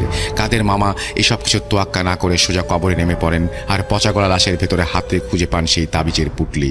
কবরের ওপর থেকে সব সরিয়ে কবরে নেমে আর তাবিজটা ওঠানো পর্যন্ত সবকিছুই ঠিক ছিল, কিন্তু বিপত্তি ঘটে তখনই। মামা যখন তাবিজটি নিয়ে উঠে আসতে চান, কবর থেকে এক হাত উঁচিয়ে তার সহযোগীর কাছে সাহায্য চাওয়া মাত্রই তিনি অনুভব করতে থাকেন শক্ত আর ধারালো কোনো বস্তু তার পায়ের সাথে আটকে গিয়েছে। তাড়াহুড়ার মধ্যে বিষয়টি বুঝতে না পেরে তিনি কোনোভাবে কবর থেকে বেরিয়ে আসতে পারছিলেন না। তার সহযোগীও হাত ধরে তাকে টেনে তুলতে পারছিলেন না। এই সময় মামার নিচে আবার পায়ের ওপর হাত রাখেন, তখন হঠাৎ করে চাঁদের স্পষ্ট আলোতে দেখতে পান সেই কাফনের ভেতর থেকে রক্তমাখা একটা হাত তাকে চেপে ধরেছে। এই দৃশ্য দেখে মামা জোরে একটা চিৎকার দিয়ে সহযোগীর কাছ থেকে সাহায্য চাইলে কবরে থাকা সেই লাশ তাকে যেন আরও টেনে নিয়ে আসতে থাকে। কোনোভাবেই সে কবর থেকে উঠে আসতে পারছিল না, তার সহযোগী কোনো সাহায্য করতে পারছিলেন না। একসময় আল্লাহর নাম নিয়ে নিজের শরীরের সমস্ত শক্তি খাটিয়ে শেষবারের মতো কবর থেকে উঠে আসতে সক্ষম হন। কিন্তু কবর থেকে উঠে আসতে তাড়াহুড়া করে সেটাকে মাটি চাপা দেবার সময় লক্ষ্য করেন তার বাঁ পাশের হাঁটুর নিচের অংশের মাংস ছিঁড়ে গেছে, আর সেখান থেকে অঝরে রক্ত পড়ছে। তিনি কোনোভাবে নিজেকে সামলে লাশটা কবরের মাটি চাপা দিয়ে আল্লাহর কাছে দোয়া করতে করতে বলেন, হে আল্লাহ, আমি জানি অনেক বড় পাপ করে ফেলেছি, কিন্তু এই দুনিয়াতে আমার আব্বাই আমার কাছে সবকিছু, দয়া করে আমাকে ক্ষমা করে দিও। আমি জানি না এভাবে লাশ উঠিয়ে শুধু মাটি চাপা দেওয়া কোনো সমাধান কিনা, কিন্তু তুমি আমাদের সবাইকে ক্ষমা করে দিও। এই বলে মামা তার সহযোগী নিয়ে তান্ত্রিকের আস্তানায় রওনা দেন। ততক্ষণে তার সহযোগী নিজের গায়ে পেঁচানো একটা চাদর ছিঁড়ে মামার পায়ে লাগিয়ে রক্ত বন্ধ করে ফেলেছেন। ফেরার পথে মামা দেখতে পান হাজার হাজার কালো অবয়ব তাদের পেছনে আসার চেষ্টা করছে, কিন্তু কোনো এক অদৃশ্য শক্তির কারণে তারা এগোতে পারছে না। এরপর মামা তার সহযোগী তাবিজটি নিয়ে তান্ত্রিকের কাছে পৌঁছালে বিভিন্ন মন্ত্র পড়ে তান্ত্রিক সেই তাবিজটি খোলে আর সেটা থেকে শার্টের একটা অংশ বের করে মামার হাতে দেয় আর মামাকে বলে শার্টের অংশটা বাড়িতে নিয়ে যাওয়ার পথে কোনো পুকুরে ফেলে দিতে। ঠিক এভাবেই কাদের মামা তার জীবন বাজি রেখে পুরো পরিবারকে রক্ষা করেছিলেন সেই রাতে। এ যাত্রায় আল্লাহ রহমতে বাড়ির বাকি সদস্যদের জীবন বাঁচাতে পারলেও তার বাবার জীবন বাঁচানো সম্ভব হয়নি, যা নিয়ে আজও আফসোস চলছে। কি ভাবছেন ঘটনা এখানেই শেষ? নানার লাশ দাফনের মাসখানেক বাদে কি ঘটেছিল সেটা জানতে চাইবেন না? নানার মৃত্যুর পর কালো জাদুর প্রভাবটা কি আদৌ কেটে গিয়েছিল? এবার না হয় ঘটনার শেষ টুইস্টে চলে যাওয়া যাক। 21 জুলাই 2008, বর্ষাকাল। এমনই এক বৃষ্টি স্নাত দিনে নানার কবরের পাশে বসে কোরআন তেলাওয়াত করছিলেন তার দ্বিতীয় স্ত্রী। বড় হুজুরের কথা মতো কবরের পাশে সবসময় একটা করে মোমবাতি জ্বালিয়ে রাখা হতো। সেদিনও জ্বলছিল। ঠিক এক দমকা হাওয়ায় নিভে যায় সেই মোমবাতি। কোরআন তেলাওয়াতের এক পর্যায়ে বিষয়টি লক্ষ্য করে কোনো এক রুকুতে আটকে পড়েন তিনি। কোরআন শরীফ পাশে রেখে মোমবাতি জ্বালানোর জন্য ম্যাচ বাক্স হাতে নিতেই বুঝতে পারেন ওটা খালি। তাই সময় নষ্ট না করে তাড়াতাড়ি রান্নাঘরের দিকে ছুটে যান নতুন ম্যাচ বাক্স নিয়ে আসার জন্য। কিন্তু ফিরে আসার পর তার জন্য যে দৃশ্য অপেক্ষা করছিল তা তিনি কখনো কল্পনাও করেননি। রান্নাঘর থেকে ফিরে এসে দেখতে পান পুরো কবরটাই যেন কেউ রাগে ক্ষোভে দুমড়ে মুচড়ে দিয়ে গেছে। মাত্র কয়েক মুহূর্তে এই ঘটনা ঘটে যাওয়া অসম্ভব। এই দৃশ্য দেখে তিনি চিৎকার দিয়ে মাটিতে পড়ে জ্ঞান হারিয়ে ফেলেন। তার চিৎকার শুনে বাড়িতে সবাই ছুটে আসলে এই দৃশ্য দেখে নির্বাক হয়ে যান। কাদের মামা দৌড়ে কবরের কাছে গিয়ে কংক্রিটের টুকরোগুলো সরিয়ে খুঁজতে থাকেন তার আব্বাকে, কিন্তু কবরে কোনো লাশ নেই। ছোট মামা তখন নিজের কাজে আবার দেশের বাইরে চলে গিয়েছিলেন। তাই বড় মামা যেন এসবের কোনো কুল কিনারা খুঁজে পাচ্ছিলেন না। তাই তিনি রবিউল মামাকে সাথে নিয়ে আবারও শ্মশানে গেলেন বাবার খোঁজ করতে। কোথাও নেই। নিরাশ হয়ে বাড়ি ফিরে অসুস্থ হয়ে পড়েন কাদের মামা। বাড়ির লোকেরা সবাই মিলে বড় হুজুরের সাথে এ ব্যাপারে যোগাযোগ করলে তিনি খোঁজ নিয়ে জানান কাশেম সাহেবের মৃত্যুর পরও তার ওপর থেকে কালো জাদুর প্রভাবটা পুরোপুরিভাবে কাটেনি। হিন্দু জিনটির মূল উদ্দেশ্যই ছিল কাশেম সাহেবকে তার সাথে নিয়ে গিয়ে জ্যান্ত পোড়ানো, কিন্তু এটা সম্ভব হয়নি। তার মৃত্যুর পর অনেকভাবে জিনকে আটকে রাখার চেষ্টা করা হয়েছে। এতে করে সে আরও ক্ষুব্ধ হয়েছে, আর তাই মোমবাতির নিভে যাওয়া এবং কবরের পাশে বাড়ির মানুষের অনুপস্থিতির সুযোগ নিয়ে সে কবর ভেঙে লাশ বের করে নিয়ে গেছে। সে নিজের স্বার্থ হাসিল করেছে আর আব্বার লাশ নিয়ে গেছে। এবার অনেক দূরে গিয়ে ঘাঁটি গেড়ে সেটাকে দাহ করছে, যেন আপনারা কেউ তার খোঁজ না পান। আমি বলবো আজকের পর থেকে আপনাদের সব বিপদ কেটে গিয়েছে, আর কখনো জিন আপনাদের কোনো ক্ষতি করতে ফিরে আসবে না। সৌদি আরবে থাকি ভাইয়া, সরাসরি আমি হয়তো স্টুডিওতে আইসা আমি ঘটনা শেয়ার করতে পারবো না, তো এই জন্য অডিও ক্লিপ পাঠাইলাম। তো সত্যি কথা বলতে ভাই, আমি 2017 সালে আমি ছুটিতে গেলাম, সৌদি আরব থেকে ছুটিতে গেলাম। যাওয়ার পরে আমার বন্ধু বান্ধবের সাথে অনেকদিন দেখা হয় না। তো ওরা আমাকে একদিন রাত্রে কল দিল, কয় বন্ধু চল আজকে রাত্রে মাছ শিকার করব। তা আমি ভাবছিলাম যে ঠিক আছে, রাত্রে তো ঘুম আসে না, কি করব। সৌদি আরবে তো আমরা দিনের টাইমে 3 ঘন্টা বেশ কম। তো বাংলাদেশে আসার পরে ওখানে তখন দিন থাকে। তখন আমি ভাবছিলাম যে ঘুম তো আসে না, ওদের সাথে একটু মাছ ধরিয়ে আসি। তো ওদের সাথে মাছ শিকার করতাম গেছি। ওরা টেন্ডা আছে না, ওই গ্রাম অঞ্চলের টেন্ডা দিয়ে মাছ শিকার করতে, ওই টেন্ডা দিয়ে মাছ শিকার করছে, ওরা মাছ শিকার করে। ওদের সাথে গেলাম আমার 3 বন্ধু, রাকিব, কাদের, রাহান, 3 বন্ধু আমরা, মোট আমি সব 4 জন ওদের সাথে মাছ ধরতাম। তো আমি কিতাম ওদের মাছের ব্যাগটা রাখতাম হাতে, ওরা মাছ শিকার করতো, ওদের ব্যাগটা আমি রাখতাম। রাখার পরে তো ওরা ভালো মাছ পাইতেছে, মাছাগুলো ধরতেছে, আমার দিতেছে, আমি পাইতেছি, মাছগুলা ব্যাগে রাখতাম, ভালোই মাছ পাইতেছে। তো আমি ভাবছিলাম যে আমি ওদের সাথে মাছ ধরবো, যখন আমি ওদের সাথে আসি তাহলে আমি একটা টেন্ডা কিনবো, ওটা আব্বুর কমো, আব্বু সবকিছু ওটা ইয়ে করে দেবে। তা আমি এরকম একদিন আমি টেন্ডা কিনছি, তারপরে লাইট তো আমার আছে, আমি ওদের সাথে করতেছিলাম আমিও আজকে তোদের সাথে মাছ ধরুম। তোরা বলতেছে তো তাহলে তো ভালোই, আমাদের লোক আরেকটা লোক থাকলো আমার সাথে। তো আমি ওদের সাথে মাছ, পরের দিন আমি ওদের সাথে মাছ শিকার করতাম, যাইতাম। আমারও একটা টেন্ডা ছিল, আমার একটা লাইট ছিল, তা আমি ওদের সাথে যাইতাম, মাছ শিকার করতাম। তো এইভাবে ভালোই কাটলো, দিন কাটলো, ওদের সাথে যাইতাম, ভালোই মাছ পাইতাম, ওরাও ভালো মাছ পাইতো, আমিও ভালো মাছ পাইতাম। শিং মাছ, কই মাছ, মাগুর মাছ, অনেক ভালো ভালো ছোট ছোট মাছগুলা পাওয়া যাইত। তো এরকম অনেক দিন গেল, ওদের সাথে মাছ ধরতাম, ভালোই মাছ পাইতাম। আসল ঘটনা ঘটলো রাসেল ভাই, মানে আমি ওদের সাথে 3 দিন মাছ ধরছি, 3 দিনে ভালো মাছ পাইছি। বাড়িতেও সবাই খুশি, এত ভালো ভালো মাছ পাই, ফ্রেশ ফ্রেশ মাছ, সকল পুঁটি মাছ, কই মাছ, শিং মাছ, ভালো ভালো মাছ পাওয়া যেত। বাড়িওয়ালারাও খুশি, মাছের যে দাম। তো আমি যখন বন্ধুদের সাথে যাই তাহলে তো ভালো মাছ পাইতেছি, মাছ কিনতে অনেক টাকা লাগে, তো এমনিতে আমি মাছ ধরলে তারও ভালোই। তো এইভাবে আমি ওদের সাথে যাইতাম, 3 দিন ভালো মাছ পাইছি। 4 দিনের 3 ঘটনা শুরু হলো। 4 দিনের সময় আমি তো মাছে তো রাসেল ভাই অনেক বাজে গন্ধ, ঠিক আছে মাছের। তো আমি মাছগুলো আমার বড় ঘরে রাখতাম না, ছোট ঘরে রাখতাম, মানে আমাদের রান্নাঘরে রাখতাম মাছগুলা। একটা পাতিলে ঢোকাই, ওটার উপরে ঢাকনা দিয়ে রাখতাম। এরপর একটা মানে কোনো একটা কিছু দিয়ে রাখতাম, যেন বিড়াল টিড়ালে যেন কোনো কিছু না খাইতে পারে। তো এই জন্য আমি দিয়ে রাখলাম। পরে 3 দিন মাছগুলার মাছ সকালবেলা উঠে রান্না বান্না করতো, দুপুরবেলা খাইতাম, ভালোই লাগতো। 4 দিনের টাইমে আর মাছগুলা রান্নাঘরের থেকে উদাহ হয়ে যেত, মানে 4 দিন পরে মাছ এগুলা রান্নাঘর থেকে পাওয়া যেত না সকালবেলা। রাত্রে আমি রাখতাম, সকালবেলা নাই। এইভাবে 3-4 দিন মাছগুলো আমি রাখলে উদা হয়ে যেত, মাছগুলা নাই। তা আমি ভাবছিলাম মা সকালবেলা বলতেছে এই মাছ কই, 3 দিন দেবে, আজকে কালকেও মাছ পাইনি, আজকেও মাছ পাইনি, তুই কি মাছ ধরস না? আমি কইছি আমি তো প্রতিদিনে মাছ ধরি।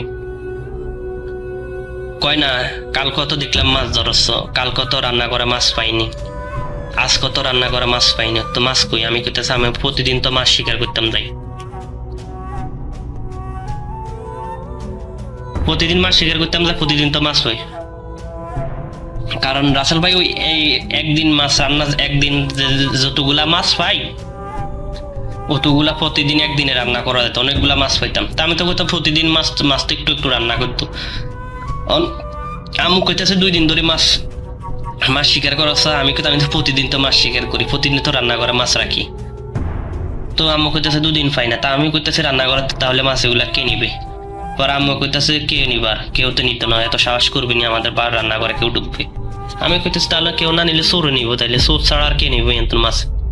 তো আসলে রাসেল ভাই আমি ভূত পেত এগুলো আমি বিশ্বাস করি না এগুলা, ঠিক আছে না? আমি কত ভয়ঙ্কর জায়গা, মানে অনেকখানে গেছি, ঠিক আছে না? আমার এগুলো বিশ্বাস হইতো না, আমি বিশ্বাস করতাম না। তো যেখানে মাছ ধরতাম এখানেও হিন্দু টোলা মানে যেখানে হিন্দু বাড়ি, অবশ্যই হিন্দু বাড়ি ওখানে।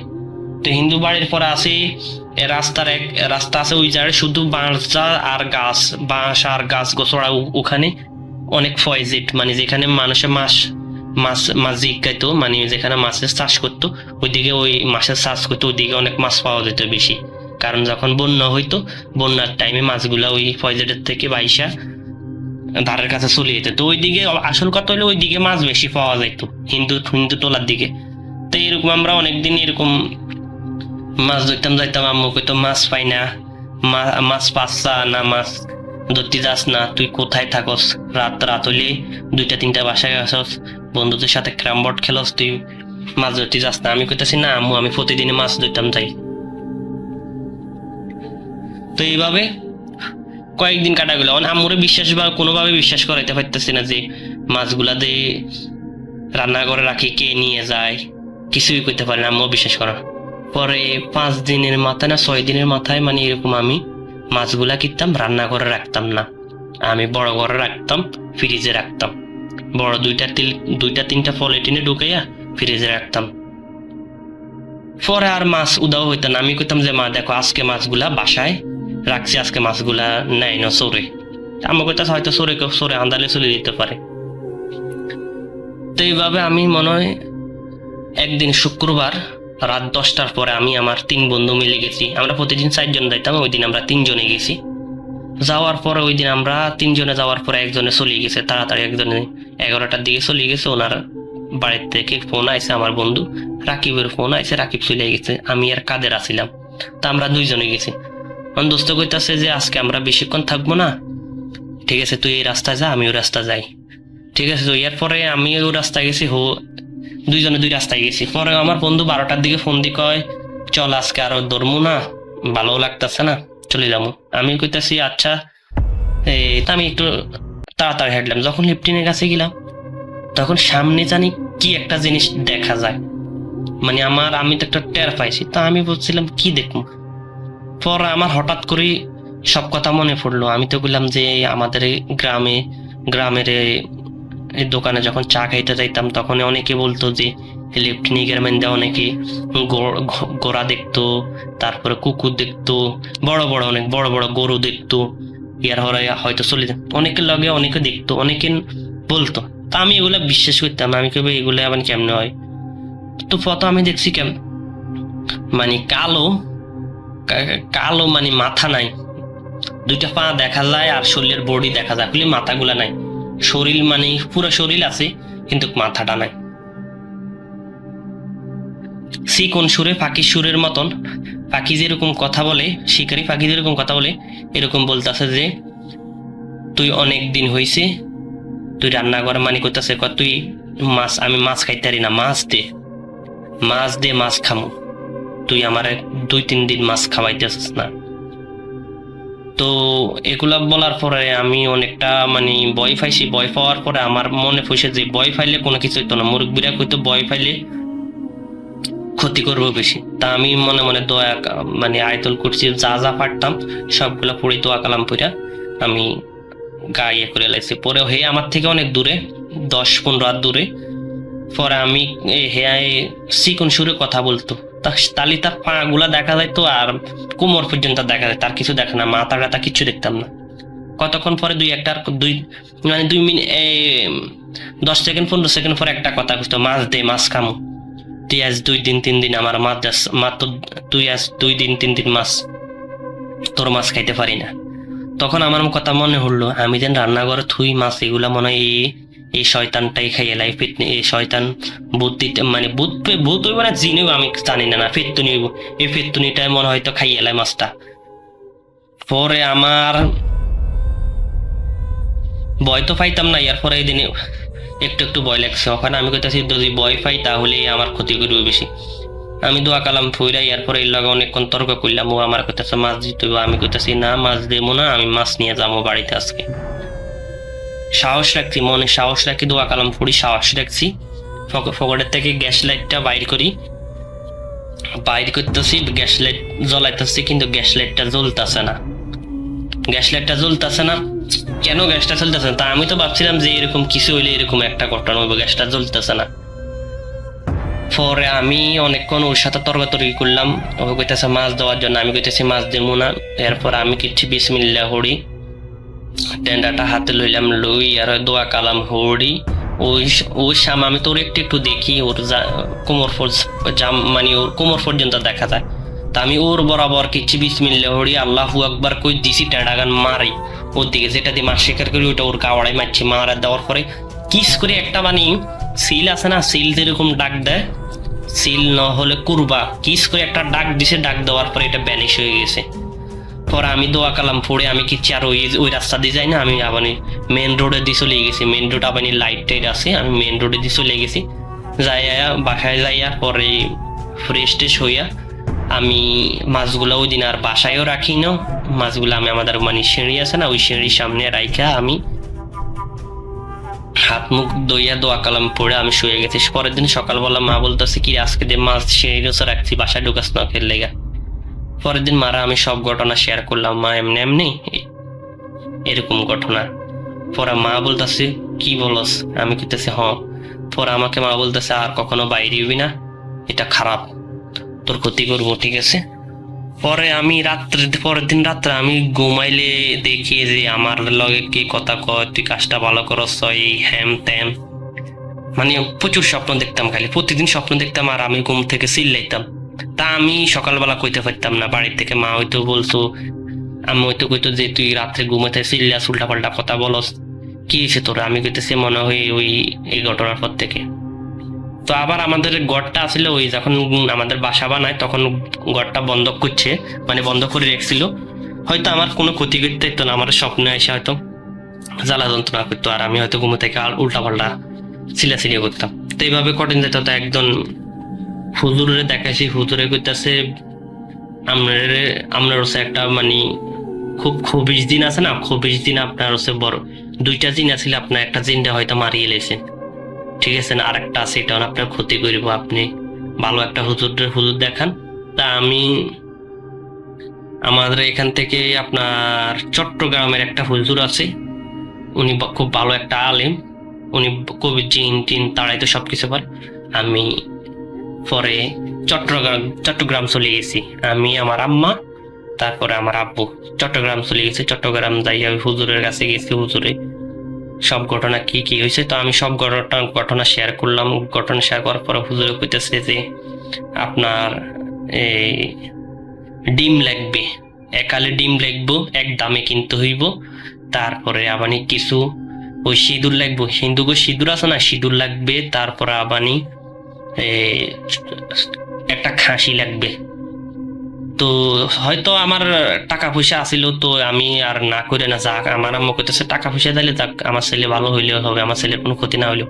তো একটা খাসি সবকিছু এক দামে কিনতে হবে, এইভাবে অনেক কিছু কিনলাম। কিনে আমারে বলতেছে যে আজকে আমি রাত্রে ক্ষতি করব না, ঠিক আছে। তো পরের দিনে চলে গেছে, যাওয়ার পরে ওই একটা কথায় কইছে যে আমি পারলে ওর ক্ষতি করতাম, কিন্তু করি না, খালি আমি ওয়াদা দিই, আর আমাদের জিনের মধ্যে ওয়াদা দিলে ওয়াদা কখনো ফিল আপ করি না। আমি যখন তোর একটা ওয়াদা দিয়ে লেছি, তা আমি আর ওর ক্ষতি করবো না। পরে এই কথা কই জিনে চলে গেছে। যাওয়ার পরে আমার কবিরাজ একটা তাবিজ দিছে, তাবিজটা আমার কাছে এখনো আছে। আমার এই তাবিজ দিয়ে আমি এখনো সৌদি আরবে আছি, আল্লাহ তাআলা আমাকে অনেক সুস্থ রাখছে। এটা আমার ঘটনা। আসলে আমি সালটা আমার ঠিক মনে নাই। আমরা আমার বন্ধু বান্ধবীদের সাথে অনেক আড্ডা দিতাম, অনেক মজা করতাম। আমরা কতই না ভালো লাগতো তখন। বান্ধবী ছিল, আমার বান্ধবীর নাম শম্পা। সো আমরা দুইজন মিলে অনেক মজা করতাম, অনেক আড্ডা দিতাম। এবং আমার ভাগনা ছিল, মানে আমার ভাগ্নি ছিল, নাম হচ্ছে আলামিন। আমরা এই 3জন এত ক্লোজ ফ্রেন্ড ছিলাম যে আগের থেকেই আমরা অনেক মেলামেশা করতাম। সো একদিন যেটা হয় সেটা হচ্ছে যে আমি আর শম্পা চিন্তা ভাবনা করি যে দোকান থেকে একটা সিগারেট কিনে নিয়ে এসে খাবো। সো যে কথা সেই কাজ, দোকানে যাওয়ার পরে একটা সিগারেট কিনি আমার চাচারই দোকান থেকে। সো সিগারেটটা কেনার পরে যেটা হয় সেটা হচ্ছে আমার বাবা দেখে ফেলে। সো দেখে ফেলার পরে আমরা দৌড় লাগাই, এবং দৌড় দিতে দিতে হঠাৎ করেই হুচুট খেয়ে পড়ে যাই। এবং হুচুট খেয়ে পড়ে যাওয়ার পরে আমার বাবার কাছে চলে যাই, এবং আমার বাবা আমাকে প্রচুর পরিমাণে গালি দিতে থাকে। বলে, তুই এখানে এসব করছিস কেন? এত ছোট বয়সে যদি এই কাজ করিস তাহলে তো বড় হয়ে তোর অসুবিধা হয়ে যাবে, তুই তো মারা যেতে পারিস। কারণ তুই তো জানিস ধূমপান স্বাস্থ্যের পক্ষে ক্ষতিকর, এতে ক্যান্সার হয়। সো কেন করেছি সেটা বল। তারপরে আমি বললাম, হ্যাঁ বাবা, আমার ভুল হয়ে গেছে, আমাকে ক্ষমা করে দেন, আমি আর জীবনে এটা করব না। তারপরে বলে, নেক্সট টাইম যদি তুই এটা করিস তাহলে আমার বাসার বিবরণটা দেই। আমার বাসাটা অনেক বড়, গ্রাম অঞ্চলে থাকি আমরা। সো আমার বাসার সাইডে, পশ্চিম সাইডে কবরস্থান রয়েছে, এবং কবরস্থানের কাছ দিয়ে যদি আমি যাই তাহলে আমার বাবা দেখতে পারবে না। আর রাস্তা দিয়ে যদি আমি যাই, দোকানপাটের কাছ দিয়ে যদি আমি যাই তাহলে আমার বাবা দেখে ফেলতে পারে। কারণ আমার বাবা যদি নাও দেখে তাহলে যে দোকানদার রয়েছে সেই দোকানদারগুলো তো দেখতে পারে।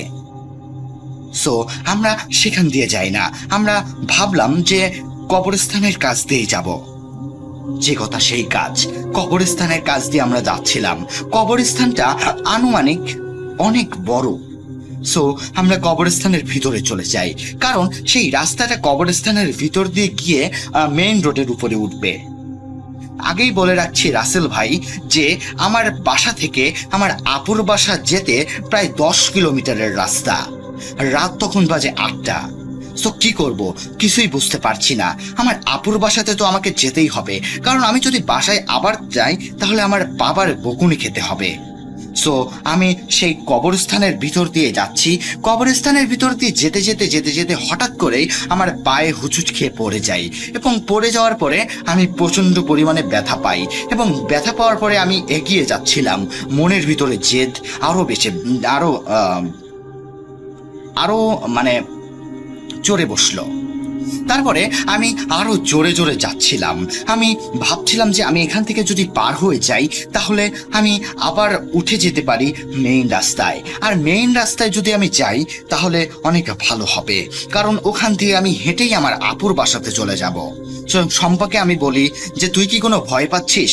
শম্পা বলে না, আমি কোনো ভয় পাচ্ছি না। তারপরে আমি সেই কবরস্থানের কাছ দিয়ে যেতে থাকি। কবরস্থানের কাছ দিয়ে প্রায় আমি 30 মিনিট আধা ঘন্টা হাঁটতে থাকি, কিন্তু আশ্চর্যের বিষয় হলো সত্য রাসেল ভাই, আমি একটুকু সামনে এগোতে পারছি না। মনে হচ্ছে যে আমি এই গোলক ধাঁধার ভিতরে আটকে গেছি।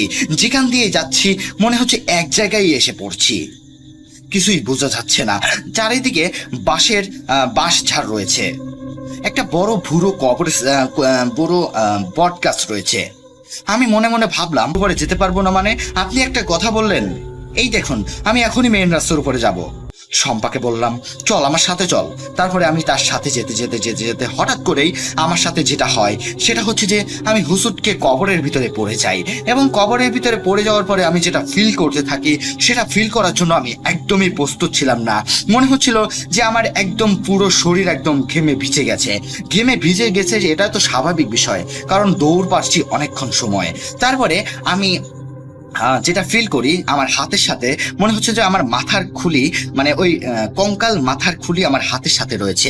আমি চিৎকার করে উঠি, এবং চিৎকার করে ওঠার পরে আমি কবরস্থান থেকে উপরে উঠি, এবং উপরে ওঠার পরে আমি যত জোরেই দৌড় দিচ্ছি না কেন, বিশ্বাস করেন রাসেল ভাই, আমি এত জোরে দৌড় দিচ্ছি কিন্তু মনে হচ্ছে যে আমি স্লো মোশনে যাচ্ছি। আমার মুখ থেকে একটু আওয়াজ বের হচ্ছে না। আমি জোরে জোরে করে শম্পা শম্পা বলতে থাকি, কিন্তু কোনো রেসপন্স পেলাম না, কোনো কিছুই আসছিল না। মনে হচ্ছিল যে আমি একদম শেষ হয়ে গেছি। তারপরে আমি সেখান থেকে দৌড়ে দৌড়ে দৌড়ে দৌড়ে ক্লান্ত হয়ে বসে পড়ি। সেখানে বসে পড়ার পরে আমি আরো সামনে যাই। সামনে যাওয়ার পরে আমি আরো একটা গর্তর ভিতরে পড়ে যাই, এবং গর্তের ভিতরে পড়ে যাওয়ার পরে আমি উঠে পড়ার পরে আমার পায়ের মনে হচ্ছিল একদম পুরোপুরিভাবে মচকে গেছে। আমি আরো জোরে দৌড় লাগাই। আমি দৌড় লাগাতে লাগাতে হঠাৎ করেই আমি মেন রাস্তার উপরে উঠে পড়ি। মেইন রাস্তার উপরে উঠার পরে আমি যেটা দেখতে পাই সেটার জন্য আমি একদমই প্রস্তুত ছিলাম না। আমি দেখতে পাই যে আমি সবেমাত্র সেই কবরস্থানের ভিতরে প্রবেশ করেছি। কিভাবে সম্ভব? কবরস্থানের ভিতরে আমি সবেমাত্র প্রবেশ করেছি। আমি আমার ফোনের দিকে তাকাই, এবং তাকানোর পরে আমি যেটা দেখতে পাই সেটা হচ্ছে যে ঘড়ির কাঁটা একদম স্টপ হয়ে গেছে। রাত 10:33 বাজে, রাত 10:33 বেজে রয়েছে। এদিক ওদিকও যাচ্ছে না ঘড়ির কাঁটা। আমি শম্পাকে বললাম হয়তো আমার ঘড়ির কাঁটা নষ্ট হয়ে গেছে, ঘড়িটা নষ্ট হয়ে গেছে, দেখতো তোর মোবাইলে কয়টা বাজে? সে বলে 10:33 বেজে রয়েছে। তারপরে আমরা আল্লাহু আকবার বলে চিৎকার করে উঠি, এবং চিৎকার করে ওঠার পরে আজানের ধ্বনি শোনা যায়। আমরা আনুমানিক 4-5 ঘন্টা ধরে সেখানেই ছিলাম। আমি বিশ্বাসই হচ্ছিল না যে আমি কিভাবে সেখানে ছিলাম। যখন ফজরের আজানটা দিয়ে দেয় তখন আমি সেই মেইন রাস্তার উপরেই বসে রয়েছি। তারপরে আমি আমার আপুর বাসাতে যাব। হাঁটা দেওয়ার পরে আমি আমার আপুর বাসাতে যাব। আনুমানিক 6টা বেজে যায়। সকাল 6টা বেজে যাওয়ার পরে আমি একটা গাড়ি দেখতে পাই যে গাড়িটা আসছে আমার কাছে, এবং গাড়ির উপরে আমি উঠে বসি। গাড়ির উপরে উঠে বসার পরে আমি চলে যাই আমার আপুর বাসাতে আসার পরে আরো সমস্যা হয়ে যায়। সেটা হচ্ছে যে আমি রাতে আরো ভয়ঙ্কর স্বপ্ন দেখতে থাকি, এবং স্বপ্নতে এসে ওই যে সাদা অবয়বটা, সেই অবয়বটা আমাকে বলছে, ওখানে গিয়ে তুই ঠিক করিসনি। তোর ভাগ্যটা ভালো ছিল যে খুব তাড়াতাড়ি ফজরের আজান দিয়ে দিয়েছিল, কারণ তোকে ওখান থেকে কেউ বাঁচাতে পারতো না। আর দেখ তোর বান্ধবী শম্পা, ও কিন্তু কোনো কিছুই ফিল করতে পারেনি, শুধুমাত্র তুই ফিল করেছিস। ও শুধু তোর সাথেই ছিল। ও তোকে অনেকবার বলেছিল যে তুই এগুলো কি করছিস প্রিয়া, তুই এগুলো কি করছিস, তুই এত এত ঘুরছিস কেন, কিন্তু তুই ওর কথা কিচ্ছু শুনতে পারছিলি না। তারপরে তুই সেখানে কবরস্থানের ভিতরে যখন তুই পড়ে গেলি, তখন তোর উপরে আরো বেশি খারাপভাবে জিন আসর করেছিল। আমি ভাবলাম যে আমি বললাম যে জিন আসর করেছিল মানে আপনি কি বলছেন, জিন কি এখনো আমার গায়ে আছে? বলে হ্যাঁ, জিনটা এখনো তোর গায়ে আছে, এবং এই জিনটা বাঁশ ঝাড় থেকে এসেছে। আমি বললাম বাঁশ ঝাড় থেকে জিনটা যেহেতু এসেছে, সো জিনটা আমার কাছেই থাকবে। আগে আমি দুষ্টুমিগিরি আর একটু বেশি করতাম, বললাম যে আলাদিনের মতো হবে হয়তো, আমি জিনটাকে ঘষা দেব আর জিনটা বেরিয়ে যাবে। সো আমি ভাবলাম যে এটা করলে হয়তো আমাকে অনেক ধন সম্পত্তি হয়ে যাবে, আমি জিনটাকে যা বলবো তাই এনে দেবে, জিনটা আমার কথাগুলো সব শুনবে। আমি তাকে বললাম, বলে না পাগল, এটা তুই কখনো করিস না। তোকে একটা ভালো হুজুরের কাছে নিয়ে যাচ্ছি আমি। হুজুরের কাছে তো আমি নিয়ে যেতে পারবো না, কিন্তু তুই এখান থেকে 1 কিলোমিটার দূরে দেখতে পারবি একটা মসজিদ রয়েছে, সেই মসজিদের কাছে গিয়ে সেখানে একটা ইমাম সাহেবের কাছে যাবি। যাওয়ার পরে তাকে বলবি যে এইরকম এইরকম সমস্যা, ইমাম সাহেব তোকে সবকিছু ঠিক করে দিবে। তারপরে আমি ইমাম সাহেবের কাছে যাই, এবং ইমাম সাহেবের কাছে যাওয়ার পরে ইমাম সাহেবের সাথে সবকিছু আমি শেয়ার করি, এবং ইমাম সাহেব আমাকে বলেন যে তোমার ওখানে যাওয়া একদমই উচিত হয় নাই। আমি ভাবলাম যে আমার তো উচিত হয় নাই, সেটা তো জানি। আচ্ছা, আমি এই জিনটাকে কিভাবে ছাড়াতে পারি একটু বলতে পারবেন? বলে জিনটাকে ছাড়ানো যাবে যদি তুমি একটা শর্ত মানো তো। বলে কি শর্ত? বলে তুমি সেদিন রাতে যে গিয়েছিলে, সেদিন রাতে গিয়ে তুমি যে ভুল কাজটা করেছো, সেই ভুল কাজটার সমাধান তোমাকে করে আসতে হবে। বললাম কি ভুল কাজটা করেছি আমি? বলে তুমি যে ওই কবরস্থানটা ভেঙে দিয়ে এসেছো, সেই কবরস্থানটাকে তুমি যদি ঠিক করে দিতে পারো, তাহলে অবশ্যই তোমার উপর থেকে এই জিনটা চলে যাবে। আমি বললাম আচ্ছা সমস্যা নাই, কবরস্থানের কাছে আমি যাব। তার 2 দিন পরে আমি কবরস্থানের কাছে যাই, এবং কবরস্থানের কাছে যাওয়ার পরে আমি যেটা আবার ফিল করি সেটা হচ্ছে যে সেই সাদা অবয়বটা আমার কাছে আবার এসেছে, এবং আমাকে বলছে তুই এখানে আবার এসেছিস। আমি বললাম যে আপনি তো আমার স্বপ্নের ভিতরে আসলেন, আমি এর জন্যই তো সেই হুজুরের কাছে গেলাম। বলে কই